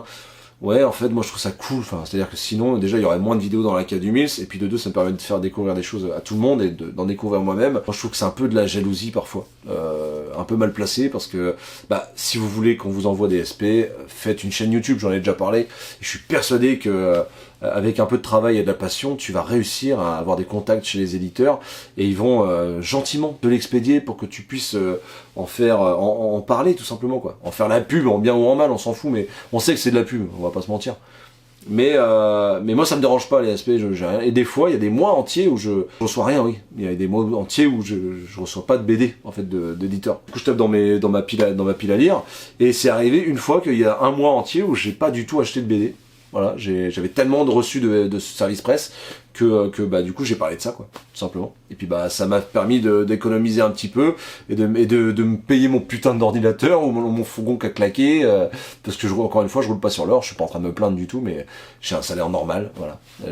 Comme tout le monde, j'aimerais gagner plus ma vie, mais c'est pas possible, mais voilà, c'est comme ça quoi. Donc moi je suis très content d'avoir ces SP, je suis très content parfois de lire que des SP, parce que la plupart du temps ils te demandent qu'est-ce que tu veux. Tu dis bah moi j'aimerais bien lire ça m'intéresse, je connais l'auteur, je connais le dessinateur, et ça non, des fois ils te disent bah ça te dit ça arrive aussi, hein, ça te dit qu'on t'envoie ça, je dis ah non mais c'est vraiment pas mon truc, non merci, c'est gentil, au pire j'en parlerai pas, au mieux je les défoncerai quoi, donc ça sert à rien. Et voilà, donc c'est cool que les éditeurs jouent le jeu, et c'est en partie grâce à vous. C'est en gros en général 50-50, et ça peut arriver que ce soit du 25-75 dans l'un sens ou dans l'autre quoi, voilà. J'espère que j'ai répondu à ta question, et merci pour cette question. Tout à fait pertinente. Bedienko 4513, allez voir sa chaîne, suivez-le vraiment, voilà, ce mec est fou, j'ai eu la chance de collaborer avec lui, et c'est un gars qui parle avec passion, donc qui est passionnant quoi. As-tu des grands classiques adorés de beaucoup que toi tu n'aimes pas du tout?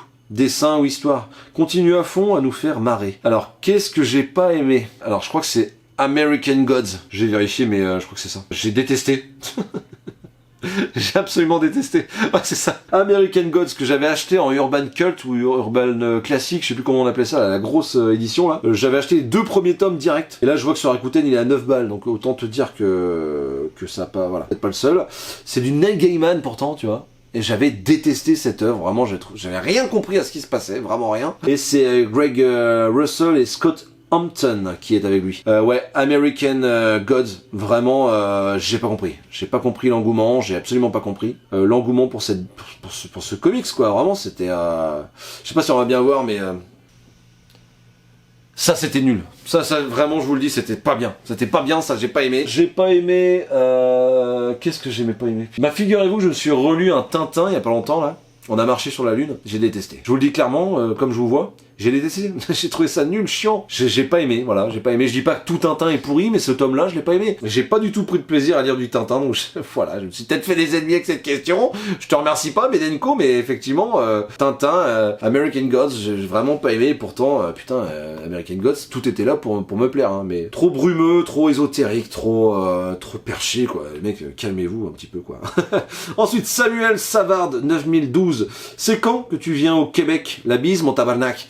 Putain, j'aimerais tellement, et encore une fois, ça coûte cher, mais j'aimerais tellement aller au Canada, putain. Oh, je vous jure, le jour où je vais au Canada, j'appelle tous les, enfin, j'envoie un message sur Insta ou sur le post là, et je me fais un plaisir de venir à votre rencontre. Vraiment, ce serait un truc de fou, quoi. Canada, vous avez un pays qui donne tellement envie, je sais pas si vous vous rendez compte. Je sais pas si vous en rendez compte, parce que je crois que BD & Co est également là-bas. C'est un pays qui donne envie sur tous les points, voilà. Apparemment, c'est un peu déprimant quand il y a trop de neige et quand il fait nuit, machin truc. Et en vrai, vous avez un pays qui est tellement attractif et tellement solaire. Enfin, ouais, bisous à toutes les personnes qui sont du Canada, qui sont, je sais qu'il y a des gens du Luxembourg, de Belgique, du Maghreb qui me suivent. Il y a des gens de, alors c'était en Suisse aussi. Enfin bref. Bonjour à tout le monde. C'est complètement fou. Merci pour ta question, Samuel Savard. Et promis, si je fais au Canada, je vous sonne la cloche. Le fils de Bulle. Où trouves-tu cette énergie? Je ne sais pas. Voilà, je ne sais pas. Dans la vie de toujours, je suis pas tout le temps comme ça. On va pas se mentir. Je suis un peu plus comme vous voyez maintenant, tu vois, un peu plus à la cool. Par contre, effectivement, ça fuse dans ma tête, ça fume. Même ma femme, je la fatigue en fait. Quand je lui dis demain j'ai ça à faire, ça à faire, ça à faire, ça à dire, ça à voir, faut que je fasse ça, je serais bien que je fasse ci, machin. Elle m'a dit mais tu me fais déprimer en fait.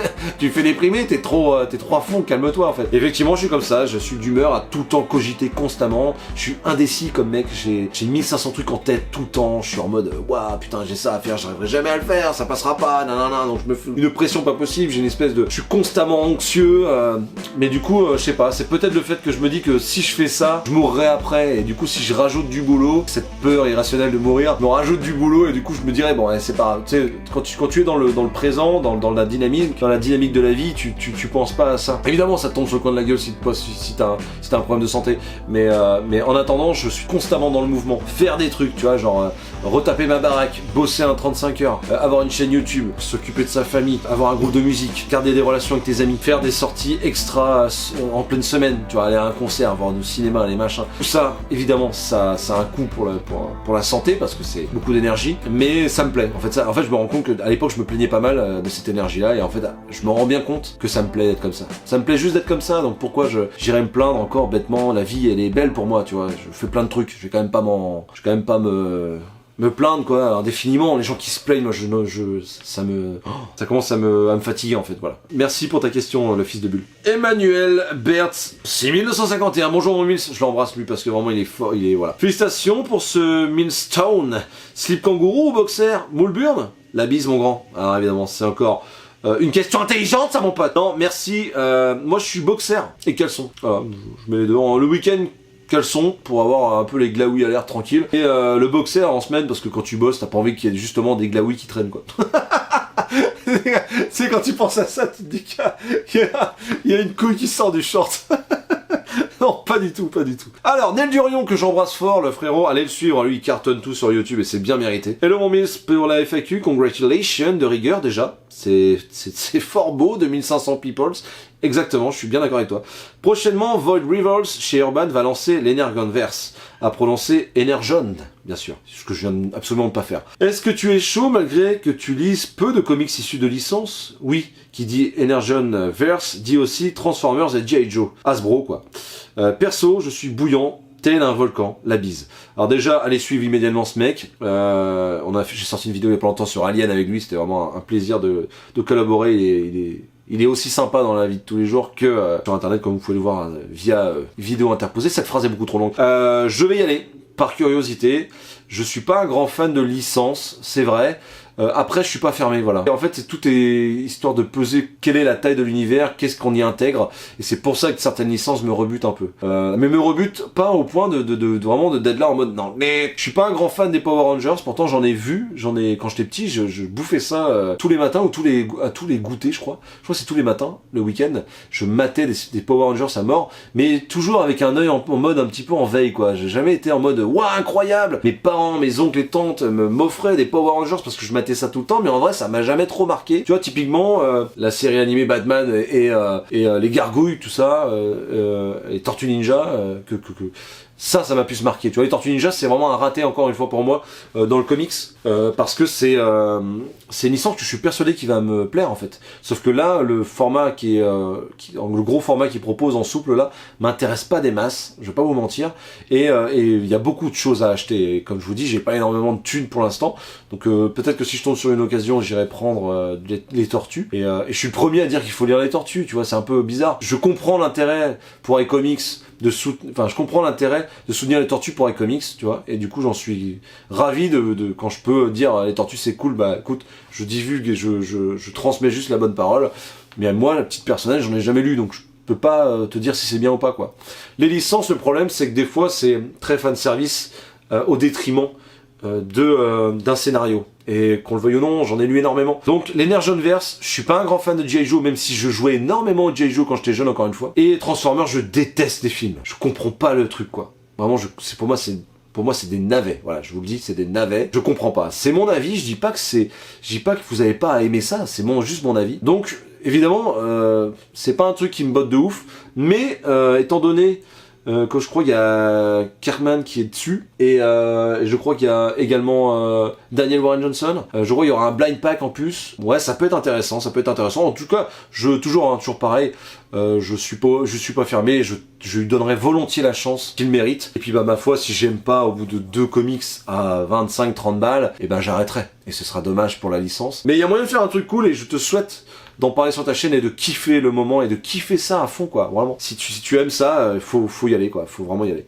Merci pour ta question, Ned Durian. Rock and Tom, que j'embrasse fort, allez le suivre. Bon, monsieur Mills, apparemment tu as été où est Rugbyman? Quel poste jouais-tu? Je jouais 10, donc demi d'ouverture. Donc je jouais demi d'ouverture, donc j'allais péter au ras de la mêlée, et je créais les ouvertures, voilà. Donc j'étais entre un gros, comme on dit dans le rugby, c'est-à-dire un mec avec de la force dans la mêlée, et un ailier, quoi, quelque part. J'étais entre les deux, et puis bah je pense que ça correspond parfaitement à ma morphologie.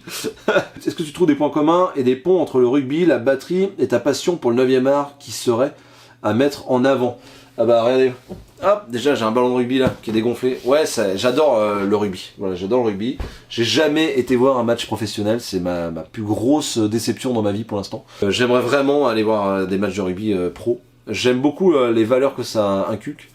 Je sais qu'il y a aussi, comme dans le foot, des mauvais côtés. Mais en vrai, je lui trouve tellement de bons côtés que j'adore le rugby. J'adore le fait de se dépasser pour les autres. J'adore le fait d'avoir la niaque, d'avoir la hargne, d'être dans le dur, de se faire mal, de créer des ouvertures, d'aller péter dans le rug, gros, putain. J'adore ça, j'adore cet univers. La batterie, bah moi c'est pareil, la musique je la fais pas tout seul, donc j'ai besoin d'être entouré. J'ai besoin d'avoir des gens sur qui compter. C'est le cas en ce moment. Là on est en train de créer notre album encore une fois, mais vraiment on est, c'est fou en fait d'avoir une aventure comme ça commune qui te mène quelque part en fait à transformer l'essai quelque part, si je puis dire. Mais le truc c'est que bah pareil pour les comics, j'adore les comics, mais il était hors de question que je reste à un moment donné, peut-être que ça m'aurait dégoûté de rester tout seul à lire juste pour ma propre passion de façon un peu individuelle. C'est un truc qui me plaît de partager sur cette chaîne YouTube là. Donc je dirais que peut-être que le point commun entre ces 3 activités là, c'est ça, quoi. C'est le fait de partager, de créer quelque chose collectivement. Cette chaîne en fait typiquement partie, donc je te remercie pour cette question. Putain, c'est quand même assez fort de c'est quand même assez fort de trouver des similitudes entre le rugby, le comics et la musique, quoi. Mais bon, écoute, on l'a fait et je te remercie infiniment. Ah, Style Comics vidéo, allez suivre tout de suite mettez pause là, allez directement dans la description, j'ai mis le lien de sa chaîne, parce que ce mec là est fou, il propose quelque chose de tellement rare, de parler de 9e art sur YouTube comme il le fait, il y a personne qui le fait, donc allez soutenir Il mérite 1000 fois plus de soutien. Ce gars il est complètement fou, sa chaîne est dingue. Voilà, il est passionnant, il est gentil, bref. Je l'embrasse très très fort. Salut Miss, quel est ton artiste préféré sur le Punisher? Mon artiste, alors Garcenis pour le scénario, oui, on le sait tous, mais j'aime bien Darick Robertson. Jesus Seiss récemment a fait un travail assez intéressant. Azaceta aussi, Amiotti. Darick Robertson, j'aime beaucoup, mais je pense qu'il est... Darick Robertson, ce que j'aime, c'est l'expression de ses visages. Et justement, je vais rebondir tout de suite, mais Darick Robertson, il a pas son pareil pour exprimer les émotions par les yeux, notamment. Et s'il y a bien une personne que je trouve complètement folle pour faire ça, c'est Dillon, quoi. Et je pense que c'est Garcenis, Steve Dillon, c'est le duo magique, quoi. Comment c'est possible de réussir à dépeindre de façon aussi réaliste un scénariste qui te propose quelque chose d'aussi outrancier, d'aussi dingue. Il est fou furieux, Garcenis, sur le Punisher. Et par rapport à la morphologie des personnages qui entourent le Punisher et à sa façon de dessiner les émotions, regardez-moi les yeux que les personnages ont, mais c'est complètement dingue de faire ça. Moi, je trouve ça prodigieux. Donc je pense que c'est peut-être pas le travail le plus magnifique que je verrai en termes de décor, en termes de profondeur de champ, en termes de dessin pur, mais en tout cas les visages de Steve Dillon sont magnifiques. Voilà, sont magnifiques et je pense que c'est vraiment ce qui restera du Punisher, c'est ce duo, hein, c'est Steve Dillon et Garcenis à mon sens. Je te remercie pour ta question qui est et puis c'est pareil, hein, peut-être que dans 2 mois ce sera différent. C'est toujours pareil, on est tous pareils. Bref, merci pour tes questions. Benny P Comics que j'embrasse fort, qui me dit les questions importantes d'abord. Slip ou caleçon? Caleçon. Pain au chocolat? Ou chocolatine? Pain au chocolat, je sais pas ce que c'est une chocolatine. Pour le retour de Trump aux USA? Mais bien sûr gros. Non, pas du tout. Jamais de la vie. Je déteste ce mec, hein, faut le savoir. Plutôt merguez ou chipot? Merguez, c'est mon petit côté sud. Sinon, comment tu envisages ta collection? Tu accumules et on verra, ou tu commences à sélectionner? Alors c'est très intéressant, vu que les éditeurs m'envoient pas mal de BD et de comics, bah, j'accumule, mais au bout d'un moment je vais sélectionner. Hein. Du coup ça me permet de sélectionner encore plus que j'achète, ça c'est sûr. Et au bout d'un moment je vais sélectionner. C'est-à-dire que il y aura plus de place à un moment donné. J'ai 2 bibliothèques pour savoir, mais c'est vrai que j'accumule, bah oui, j'accumule quand t'es fan d'un personnage, t'accumules forcément, même des trucs qui sont pas terribles. T'accumules même des trucs que t'as en double, hein. J'en ai, c'est un peu honteux. C'est un peu une confession, mais c'est vrai. J'accumule. Et je donne, je revends quand c'est pas bon, hein. Je vais pas me prendre la tête. Hein. Quand c'est pas bon, je les dégage immédiatement. Hein. Parce que même, tu vois, au bout d'un moment, quand j'aurai plus de place, je pense que je vais devoir faire un sacré choix critique. Je vais devoir tailler dans le gras. Parce que là, j'ai une bibliothèque ici, j'ai une bibliothèque dans mon salon, et je vais faire une bibliothèque dans ma chambre. J'ai 3 bibliothèques, frère, dans la maison. Donc autant dire qu'au bout d'un moment, ma femme, elle va me dire stop, quoi, hein, tout simplement. Donc, ouais, voilà, très intéressant aussi comme question. Mais ouais, pour l'instant, j'accumule un peu, je sélectionne vite fait quand même, ce que j'achète surtout.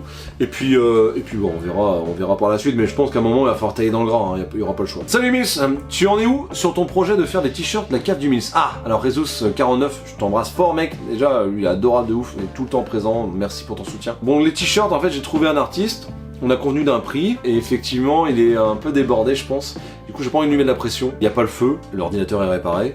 Enfin, j'ai tiré dessus tout à l'heure, mais il est réparé. Bah, le dessin est convenu, enfin, ça va être mortel, vraiment, ça va déboîter. Mais il faut que je monte une entreprise, j'ai pas le choix, pour proposer des t-shirts ou faire au moins un auto-entrepreneuriat. Et du coup, ouais, ça va se lancer gentiment. Donc, oui, les t-shirts sont toujours prévus, ça met un peu plus de temps que prévu, mais vraiment, je vais pas envie de lui mettre la pression. Tant que c'est stylé et que lui, il se prend du plaisir à le faire, c'est tout ce qui importe. Ensuite, as-tu de nouveaux projets pour ta chaîne? J'ai plein de nouveaux projets pour ma chaîne, ça fume là-dedans, mais j'ai pas forcément le temps de le faire. J'aimerais faire des trucs beaucoup plus scénarisés, beaucoup plus écrits, mais je me rends compte que c'est compliqué.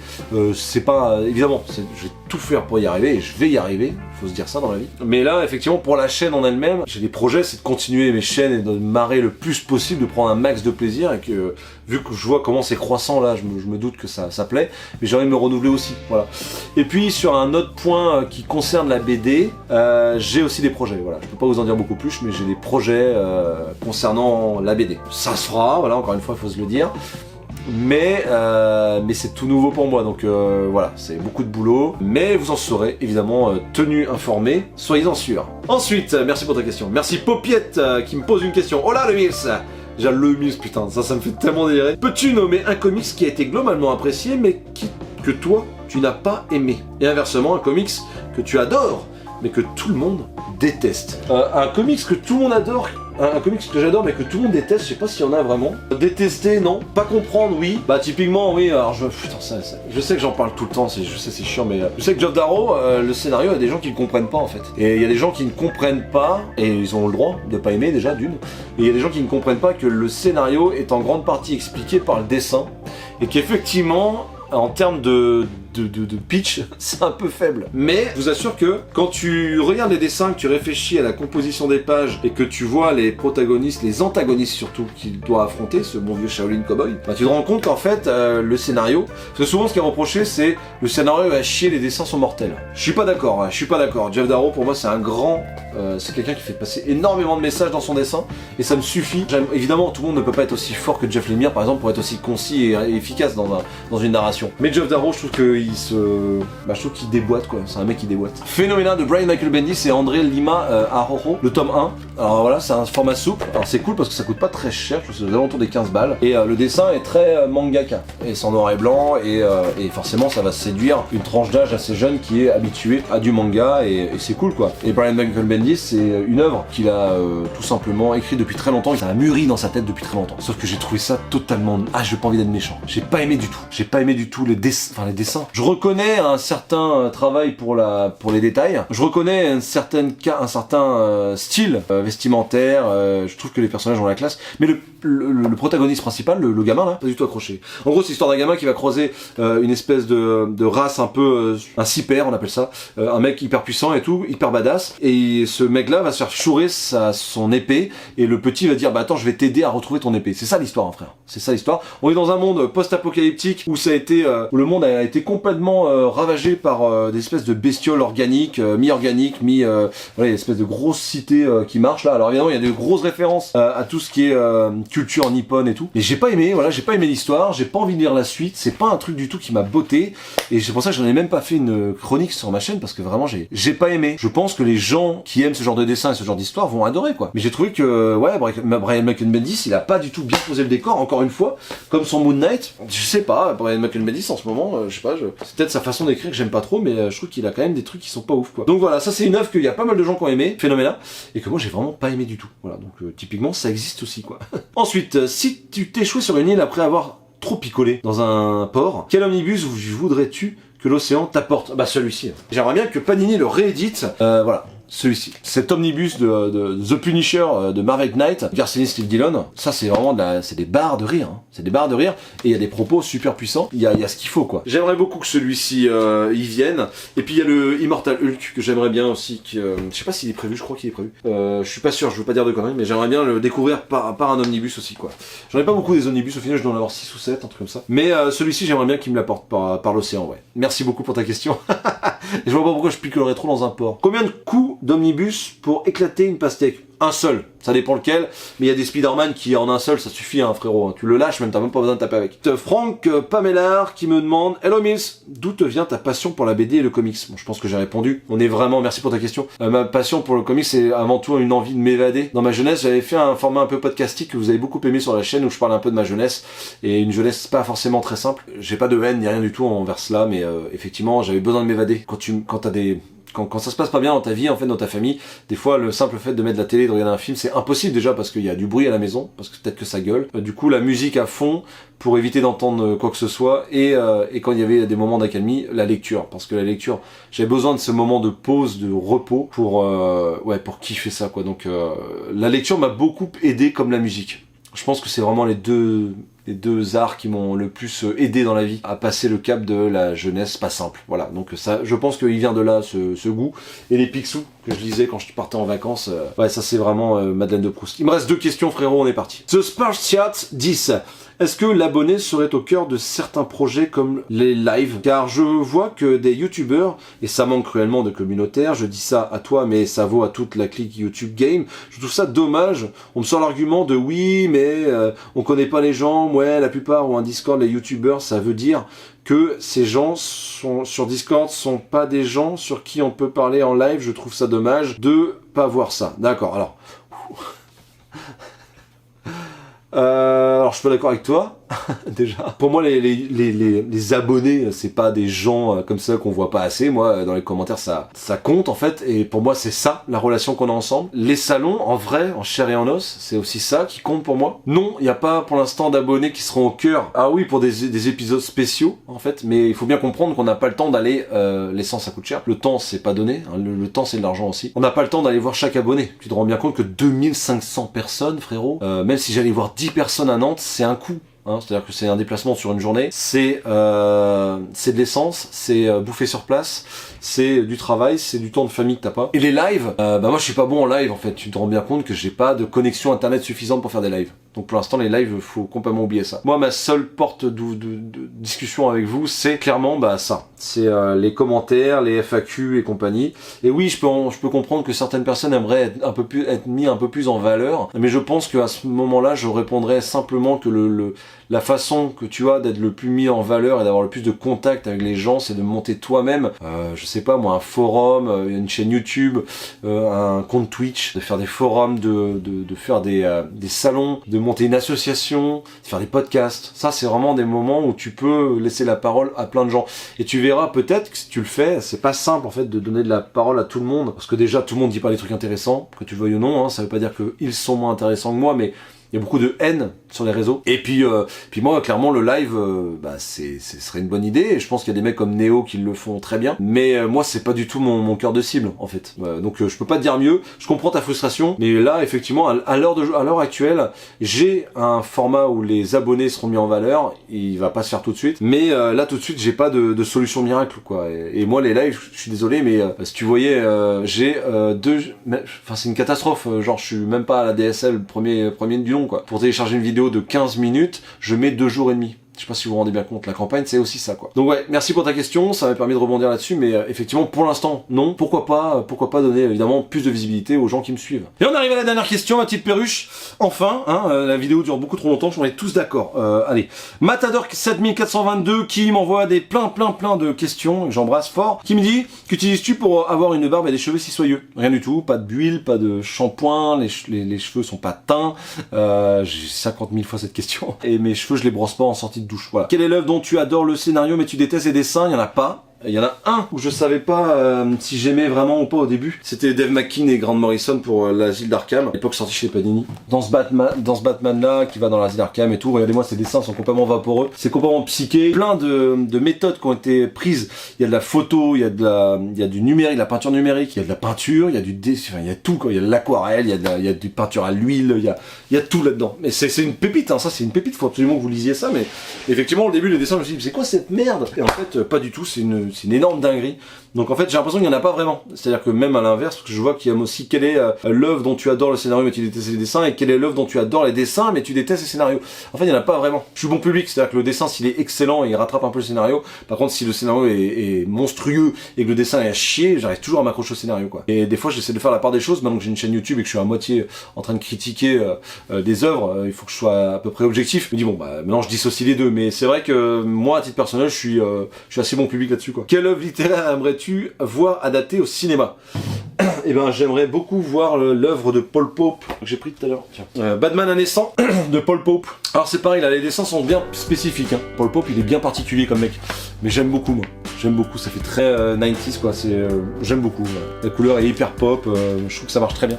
Ça c'est ça j'aimerais beaucoup quoi. Un Batman en 2039. Donc futur proche, Gotham ultra sécurisé, tu peux pas péter sans qu'il y ait une caméra qui te regarde, et puis tu pisses dans un flacon pour voir si t'as... Enfin bref, Batman qui va galérer dans ce monde ultra technologique, quoi, dans ce Gotham ultra technologique. C'est magnifique, c'est une œuvre qu'il faut absolument que vous lisiez. Et le Batman là-dedans, mais je le trouve incroyablement brut quoi. Il a une grosse tête et des toutes petites oreilles. Il a un côté vraiment monstrueux quand il met ces espèces de dents pour faire flipper tout le monde, enfin bref.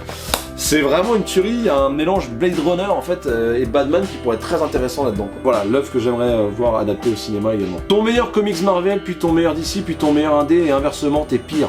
Putain, alors j'ai déjà répondu à tout ça, mais mon meilleur Marvel, ça doit être l'un de mes meilleurs Marvel en tout cas, ça va être Civil War, de Steve McNiven au dessin et de Mark Millar au scénario. J'avais adoré cette histoire, de voir les super-héros se péter la gueule, se foutre sur la fif, là, se trancher la poire. Appelez ça comme vous voulez, mais voilà. Déjà, il y avait le Pupu avec... il y avait Frank Castle et Captain America, c'est une longue histoire, mais j'avais vraiment kiffé, quoi. Je ne serai jamais contre toi, Cap. Vraiment, il y avait un truc qui était hyper cool là-dedans. Civil War, c'est vraiment cool. Et puis du coup, il y avait Daredevil de Bendis, que j'ai adoré aussi. Beaucoup plus de Matt Murdock et un peu moins de Daredevil. Bendis et Malick, moi, c'est un duo que j'adore.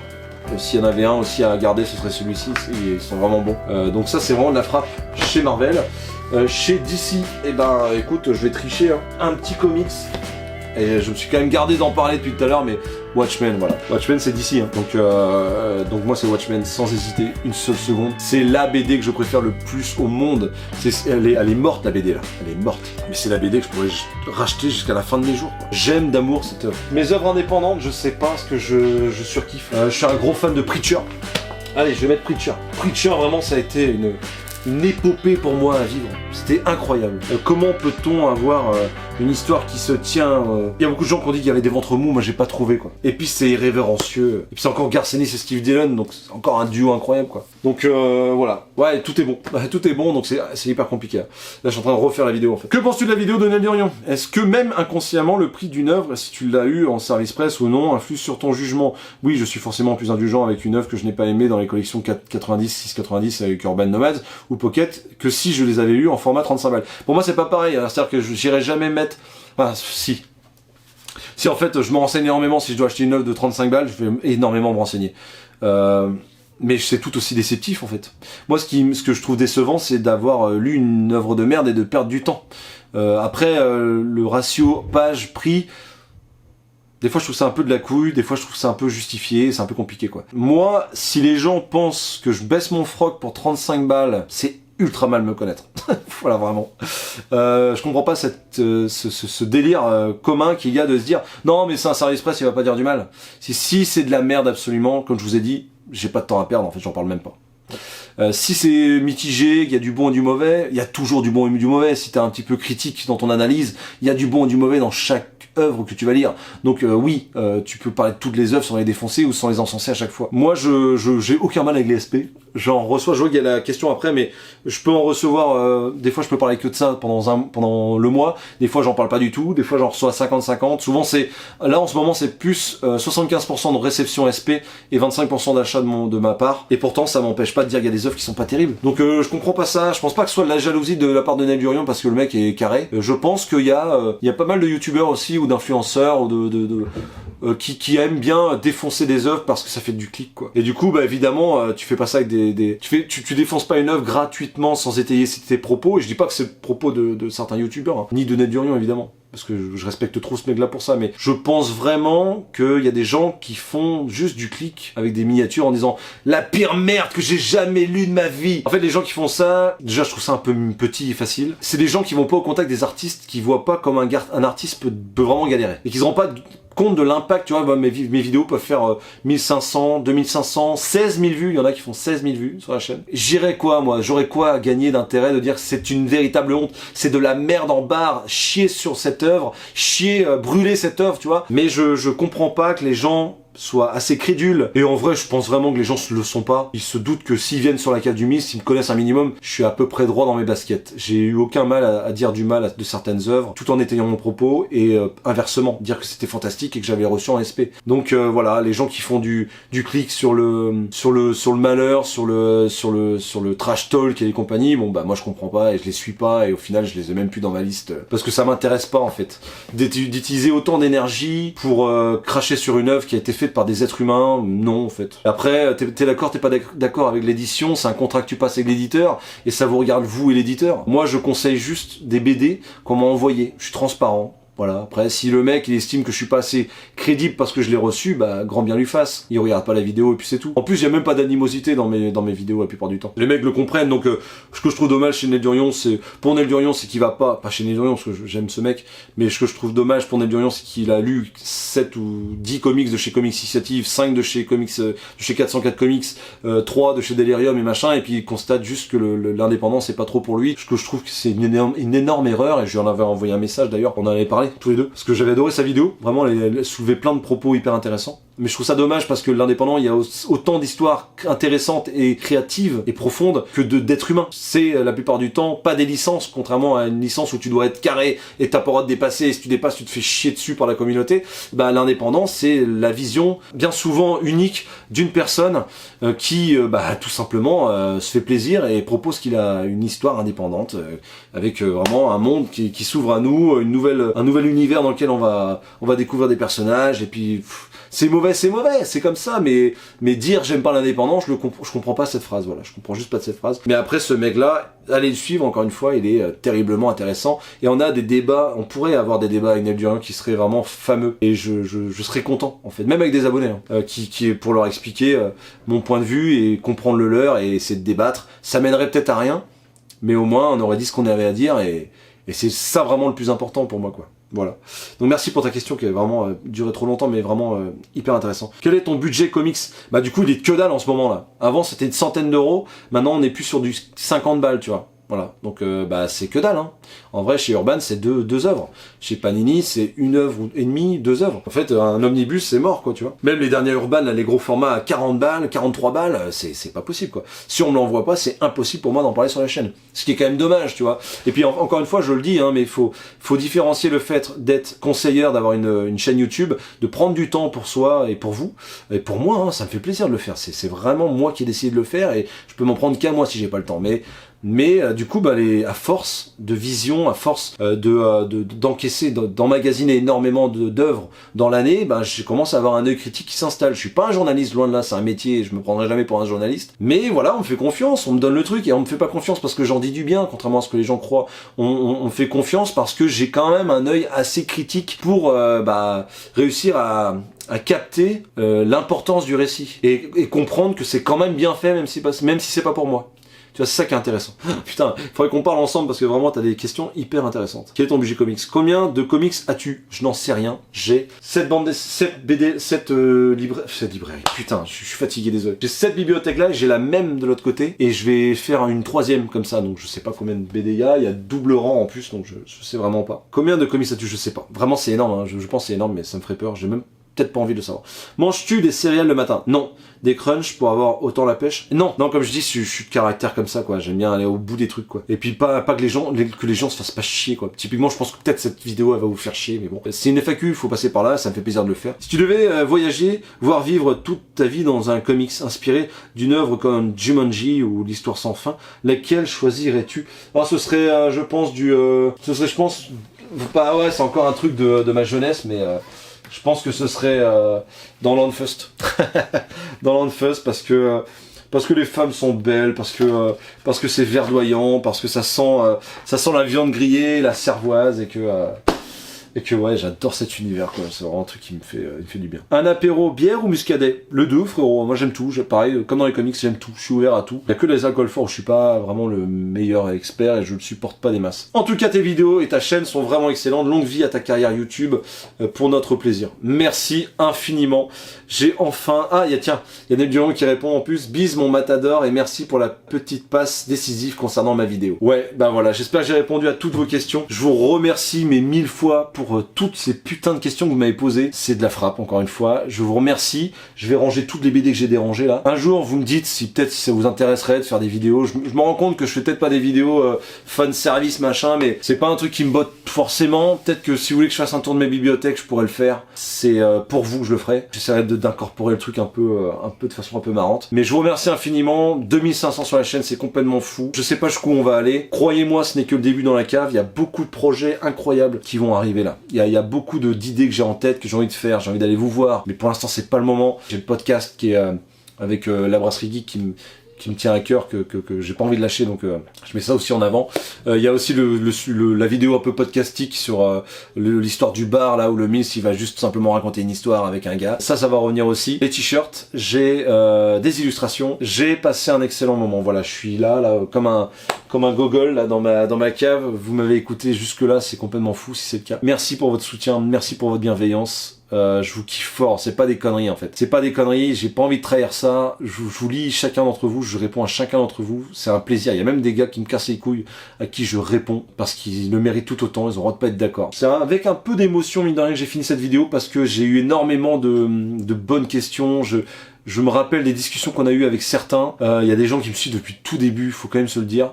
Désolé pour ceux qui ont posé les questions des 2000 abonnés, j'ai tout cramé. Je sais pas où sont ces questions-là. Je sais qu'il y avait G, des rubriques de G, il y avait Oz qui m'avait posé des questions, je les embrasse. Il y avait un G qui m'avait posé des questions. Il y avait le Néophyte aussi. Il y avait Anto Webed, mais ça c'est chose réparée du coup. Qu'est-ce que j'ai envie de vous dire?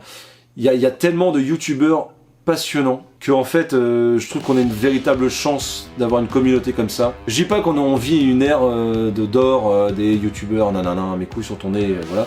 Non, on s'en fout en fait. Juste là, je me constate juste qu'avec les Jules et Nico, avec les Lena, avec les Comics Outcast, avec les First Print, avec les Comics Discovery, avec Lloyd Cherry, avec son putain de podcast, c'est plus que de la SF qui parle énormément de bande dessinée, les podcasts crossover ou Panini Cast. Putain, je trouve qu'on est vraiment sacrément chanceux.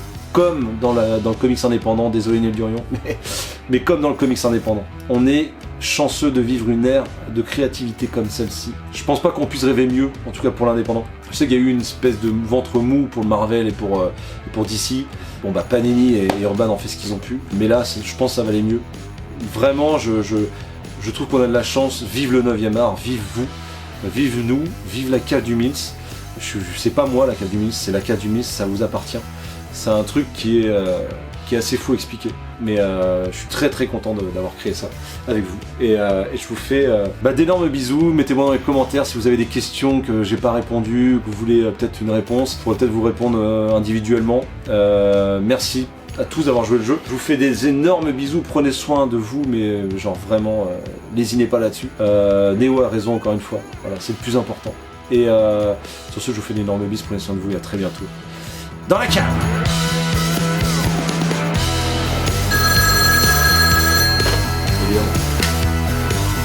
Ouais Roger. Là ça marche. Là j'ai fini ma bière, j'arrive. Ça roule. Bisous à tous. Bah ouais. Ouais, je rentre demain.